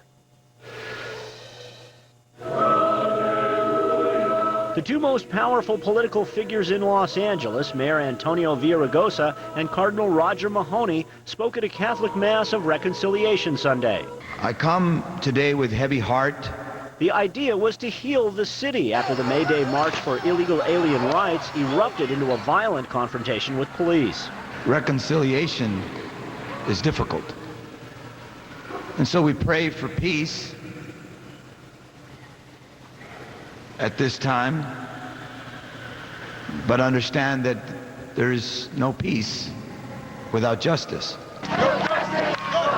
For Angelinos, words to that effect, no justice, no peace, bring back memories of the 1992 riots. The pro-amnesty marches were not in that category, but they are dividing the city, and it's clear which side Cardinal Mahoney is taking. He was a supporter of the march that ended in allegations of police misconduct. All of us living in this community have been put here by God. All of us in the march and rally last Monday, reaching out to those more newly arrived, welcoming them, giving them the opportunity to not only work here, but to share in legal residency here as well. The Cardinals' renewed push for illegal alien amnesty came with this warning left open for interpretation. Anything that tears down one group of people or one person, anything that is a negative in our community disqualifies us from being part of the eternal city. Los Angeles County is now home to more than 1 million illegal aliens, and the cardinal and the mayor are clearly working to make sure all of them can stay. Residents of MacArthur Park, the area where that clash between police and illegal alien supporters occurred, want to change its name. According to the Los Angeles Times, a group will petition the city council tomorrow to recognize the area as historic Central Americatown. If adopted, Central Americatown would join several other Los Angeles enclaves named for their immigrant communities, Lou. The good cardinal is really pressing hard. He obviously sees no division between church and state. Why does this persist?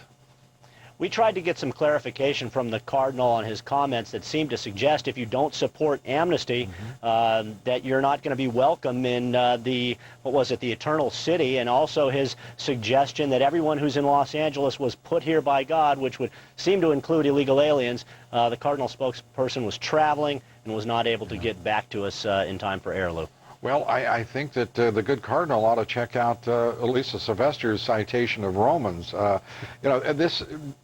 There is something to me, I'll put it this way, inappropriate about confounding, confusing, and conflating religion and secular issues such as politics and the law of the land. This is, to me, inexplicable and very troubling. I suspect a lot of other folks, as a matter of fact, given those surveys about the disconnect between the membership of the Protestant churches and the membership of the Catholic churches and the leadership, both, I think a lot of people have got to be deeply troubled. Thank you very much. Casey Wine reporting from Los Angeles. What do you think about the church, whichever church, injecting itself into the national political arena? Please share your opinion in our poll tonight. The question is, do you believe America's traditional separation of church and state suggests that organized religion should not be driving political agendas? Yes or no? Please cast your vote at BlueDimes.com. We'll have the results here later. The Los Angeles Police Department now says 60 officers from an elite unit are being taken off the street pending an investigation. Those officers were said to be involved in the clash with demonstrators during a May 1st rally. The Los Angeles police chief calling the actions of the officers indefensible. Officers trying to disperse the crowd at the rally, firing rubber bullets and swinging batons at demonstrators. A number of people were hurt in the melee. Some officers and some rally organizers say anarchist groups who were not part of the rally actually sparked the violence. Up to a dozen officers were also injured with stones and other debris thrown at them. An illegal alien amnesty group tonight is distributing an audacious new guide for illegal aliens in this country. The guide instructs illegal aliens not to cooperate with federal immigration authorities if they are arrested or detained during job site raids. CASA of Maryland published the illustrated booklet. Among the advice offered by the guide: don't provide government officials information about your immigration status or where you were born. Don't say anything or say only, "I need to speak to my lawyer." The guide has a cutout, Know Your Rights card, which advises holders to remain silent. We called the Immigrations and Customs Enforcement folks about this, and they told us no one is above the law, and we will continue to aggressively and professionally protect public safety and national security by enforcing the nation's immigration and customs laws. CASA of Maryland wouldn't return our phone calls or our emails. Up next, more and more religious organizations are involving themselves in this nation's immigration politics. They're all but saying God wants amnesty.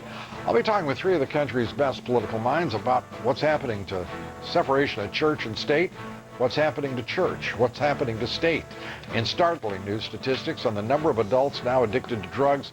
Joseph Califano joins us to talk about his new book, High Society. We will be right back. Kate's car is the last in a deserted lot. But with the world's first personal car communicator with a heartbeat sensor, she can detect an intruder inside her car. Introducing the all-new Volvo S80, a luxury car that protects the luxury of life. This is Bailey, our first successful reattachment. In recent months, we've been able to reattach thousands of lucky rabbits' feet to their original owners.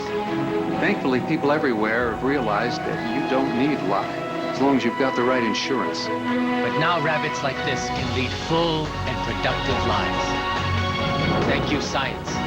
Thank you, Travelers Insurance. Thank you, Babe. Travelers. Insurance in sync. Who first believed in you? Listened to your dreams. Got you on your way.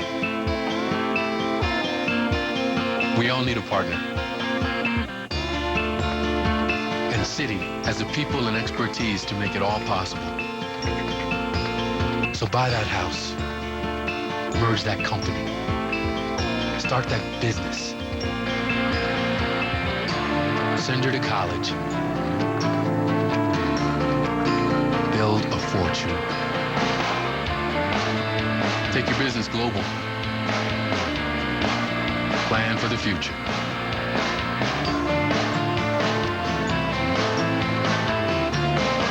We all need a partner. A partner that helps turn dreams into realities. Citi, let's get it done. Here's a radically simple suggestion from eLoan. If your adjustable mortgage rate keeps rising, maybe it's time to call eLoan at 1-800-TRY-ELOAN or go to eLoan.com for a fixed rate mortgage with one low monthly payment. eLoan. Radically simple. Joseph Califano is a longtime campaigner, a committed campaigner against substance abuse and addiction in this country, the chairman, president of the National Center on Addiction and Substance Abuse at Columbia University, the author of a very important new book, High Society, How Substance Abuse Ravages America and What to Do About It. Joseph Califano joins me now. Joe, good to have you here. Today's your publication date. I think it is absolutely terrific, a wonderful book, a wonderful thing to do. Thank you, Lou. It's very important because we are the high society. I mean, 4% of the world's population, we consume 2/3 of the world's illegal drugs. That's insane. Absolutely insane. But that's the fact. We have 15,000 Americans abusing prescription drugs. We have, and you know, the low point in drug use in this country was 1992. We are up from that point. It was 12 million people in 1992 using illegal drugs. It's almost 20 million people today. It was 1.1 million teenagers. It's 2.6 million teenagers today. Drugs and alcohol, and as you point out, I mean our youth. We're literally eating our young with drugs, with alcohol, and the way in which we are seemingly unable to find successful and effective treatment for millions of people. Right, and it's all about our kids, Lou. That's it. You know, I mean, we're putting our kids in a situation. You talk about how the marijuana is coming to this country. 10% of America's teenagers, 5 million, 12 to 17-year-olds, 20%, 5 million can buy marijuana within an hour. 40% can buy it within a day. You ask kids, are drugs used and kept and sold at your high school? Most high school students say yes, and almost 30% of middle school students say yes. So we're not protecting our kids. We're not protecting our kids. We've had a 30-year war on drugs, yet our southern border is the principal source of methamphetamines, cocaine, marijuana, and heroin. We don't seem to even be remotely able to deal with the supply of drugs within the country. What are we to do? Well, I think we got to work on demand. I do think we have to give keeping drugs out the kind of priority we give to keeping biological weapons out. Sure. I mean, keeping nuclear weapons out. These drugs are killing millions of Americans. They're truly weapons years. of mass destruction. They are weapons of mass destruction. And number two, parents are very important. You know, if there's asbestos in a school, Lou, parents raise hell. They won't send the kids to school till the asbestos is out of it. Our high schools are riddled with drugs. When parents are as angry about drugs in schools as they are about asbestos in schools, we'll get the drugs out of our schools. Joe Califano gives us a good chart of the future and our current issues of addiction and substance abuse in this country with some good solutions. The book is High Society, an important read for everyone concerned about this national crisis. Joe Califano, as always, good to have you here. Much luck with the book. Thank you, Lou. Thank you very much. A reminder now to vote in our poll. Do you believe that America's traditional separation of church and state suggests that organized religion should not be driving secular political agendas? Yes or no? Cast your vote at LouDobbs.com. We'll have the results here in just a few moments. Up next, the president's approval rating falling to a record low. We'll be joined by three of the country's best political minds here next. Stay with us. We'll be right back. Tonight on 360, exclusive look inside CSI Labs and at the CSI effect on jurors who watch the hit show. 360 tonight, 10 p.m. Eastern. Some say he is the best in the world. You're going to read my mind? Now, dangling above the audience, he will attempt to break Houdini's record. Next, Oprah. Today at 4 on News Channel 8. Tonight. There is actually some risk of having a needle put in your arm. An oncologist gets cancer. A surgeon has surgery. Unit 8 followed doctors who became patients. How the problems they experienced can protect you. What scares doctors? Tonight at 5 on News Channel 8. If you're a pet lover like me, you probably use these medications from your vet to keep them healthy. But why? When you could use these from 1-800-PET-MEDS. They're exactly the same, except they cost a lot less. And I save a trip to the vet's office, because they're delivered right to my door free with a money-back guarantee. I trust 1-800-PET-MEDS. It's a great way to take care of your baby. Call today or order online. America's largest pet pharmacy. The IRS threatened to seize my car, my boat, and my business. I didn't know where to turn, so my accountant recommended Power Tax Relief. Owe over $10,000 in taxes? Find out how we can help you settle with the IRS for less. You have a limited window to negotiate with the IRS and settle your debt for less. This could be your last chance. Play it right with Power Tax Relief. I was so worried I was going to lose my business, but the team from Power Tax Relief got me a second chance. Settle with the IRS for less. Call 800-610-8914. It's all about color for summer. Think bright, think pop. It'll bring out all the colors in your skin. I'll show you must-have fashion collectibles and modern classics that will help you create your own unique style and build a wardrobe that works just for you. Get the scoop on HSN as we present fashions from Kors by Michael Kors, J. Crew, Scoop, and others, and build your own ultimate closet. Tune in starting May 17th as we go wild for summer. Morning, the most news in the morning, period. Tomorrow, 6 Eastern. I'm joined now by three of the best political analysts, strategists in the country. From Washington, D.C., Ed Rollins, former White House political director, Republican strategist. Here in New York, Errol Lewis, columnist, New York Daily News, editorial board member, Hank Scheinkopf, Democratic strategist. Let's start with these poll numbers. Let me turn to you first, Hank, because I suspect you will see some light in them. 28% approval rating? Well, CNN's numbers were higher, so I suggest that he spent a lot more time praying for CNN. Not so good, okay?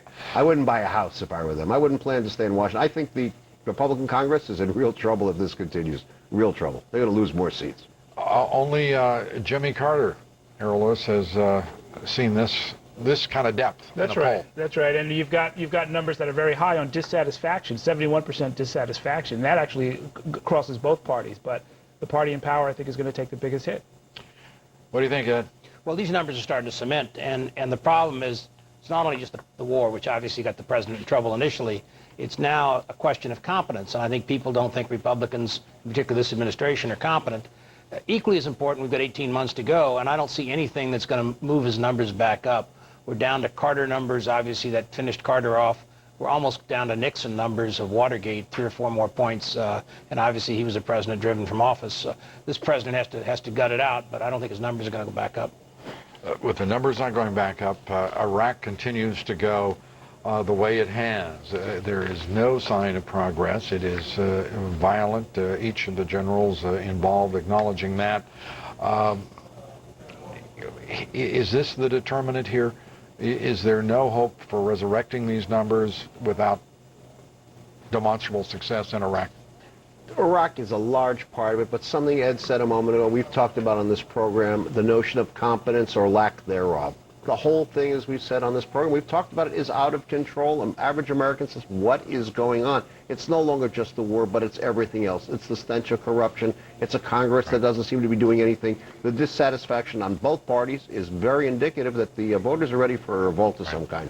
And the debates that have been held, Republican and Democrat on the cable networks to this point, seems to show not overwhelming interest, certainly, but very high interest for this early in the presidential season. I'll tell you what, there's a high interest in having some more candidates get into the race. Very high level of dissatisfaction. The numbers change radically when you ask Republicans if they want Fred Thompson in the race, or if you ask Democrats if they want Al Gore in the race. people are not really happy with the field that they've got. They're not happy with the direction the country's going, and we don't do ourselves any favor when we have a presidential debate in which we ask, by a show of hands, how many candidates don't believe in science? And 3 people raised their hands. No further follow-up. That's just where they left it. That's just where they left it on that evolution question. Maybe there's a reason to leave it at that, too, when you hear that. I mean, it's overwhelming. Ed, are we going to see a lot more candidates based on Errol's analysis of dissatisfaction? I think there's a couple more who may jump in. Obviously, Fred Thompson on our side is looking at it very hard. Newt Gingrich's been flirting with it for a period of time. And obviously, Al Gore is still a potential Democrat. All 3 have very high stakes in the sense of getting in. You've got to show that you can raise money more than anything else, and I think that the longer they wait, the more difficult it is. The only other thing that I want to say is I think the country almost wishes we had a parliamentary system so that we could move past this administration that's basically being ruled as a fail and start again, which is why I think there's a lot of interest and a lot of people looking hard at who may be the future president. We're also seeing, it was fascinating tonight, I think, for me certainly, I'll speak only for myself, Lisa Sylvester's report, in which we're seeing a huge disconnect, just as the Protestant churches, the evangelicals, are pushing forward an amnesty agenda. One of them even saying, this reverend saying that, for him it was a choice between Lou Dobbs and Jesus Christ. I mean, the disconnect between membership in the churches and the leadership, and the disconnect between the American people and the political elites in this country, Errol. Well, where are we headed on this? If it makes you feel any better, Jim Wallace, who made the comment in the Sojourners community, they're not exactly a mainstream formation. They've been sort of trying to push a more liberal interpretation. Well, of the I'm used to opposition to my point of view here, but I'm not used to people elevating it to quite that level. Well, I think, look, as I've said on this program, I don't know if the stakes are quite that high. I mean, the people who care about it a lot, and you, of course, are an example of that. But that's not necessarily true for most of the voters in America. But Jesus said, render unto Caesar the things that are Caesar's. And there's not a single one of these ministers, whether it's the cardinal in L.A. or one of these ministers, who don't have strict rules in their church. Some Protestant can't walk up and receive communion in Cardinal Mahoney's church. He has rules. This country has rules. And we have immigration rules. And the immigration rules are basically to make sure that this country protects its own borders and limits the numbers of people who come in from the outside. Hank Shankoff, you get the last word on church and state and what seems like a very ambitious sectarian agenda on the issue of illegal immigration. The churches are in it, and others will raise their voices for one reason, because the politicians aren't doing anything, and nature abhors a vacuum. And that you'll see more people, not of the political norm, getting into it for that reason. Will we see the elites win on this, despite whether they be in the church or whether they be in politics? Voters say they don't want anything to do with comprehensive immigration reform. The church members say they don't want anything to do with amnesty. Who wins? The politicians are going to have to do something. If they don't, the voters may very well make their decision for them. Okay. Hank Shankoff and Errol Lewis and Ed Rollins, all the way down there in Washington, D.C. Thank you very much. Thanks for being here. Coming up at the top of the hour, the Situation Room, and my colleague, Wolf Blitzer. Wolf? Thanks very much, Lou. Gas prices spiking, and a senator demanding to know why. Is there anything improper going on? We're taking a closer look. And he was against the war in Iraq from the very beginning, but what does the U.S. do now? The former commander of U.S. military forces in the Middle East, retired Marine Corps General Anthony Zinni, he'll be here in the Situation Room. And the president-elect of France speaks a language many Americans understand. Can he put a friendlier face on U.S. relations with Europe? All that coming up right here in the Situation Room. Luke? French fries are back, Wolf. Wolf, what did you think of that 60 Minutes profile of me? I thought it was very flattering. I thought it was very nice. I learned something about, even though I've known you for years and years and years, I actually learned something about you. I thought Leslie Stahl did a fine job.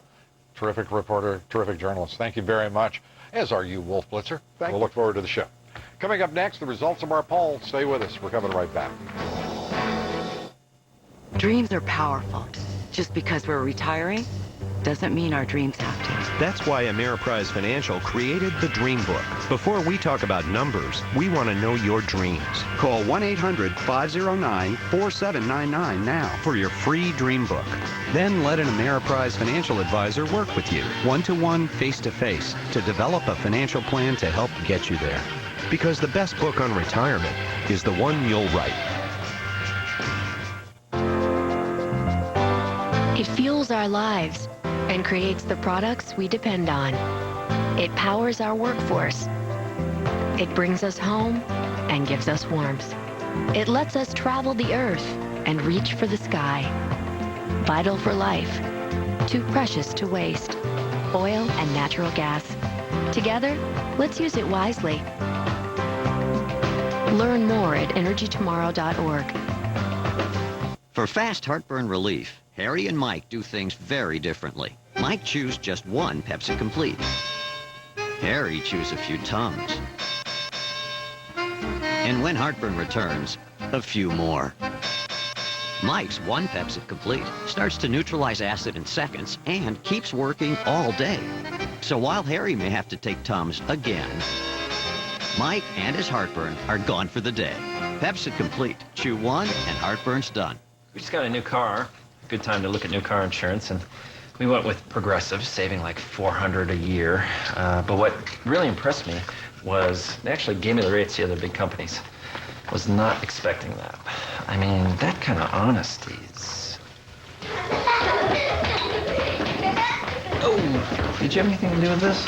No. Right.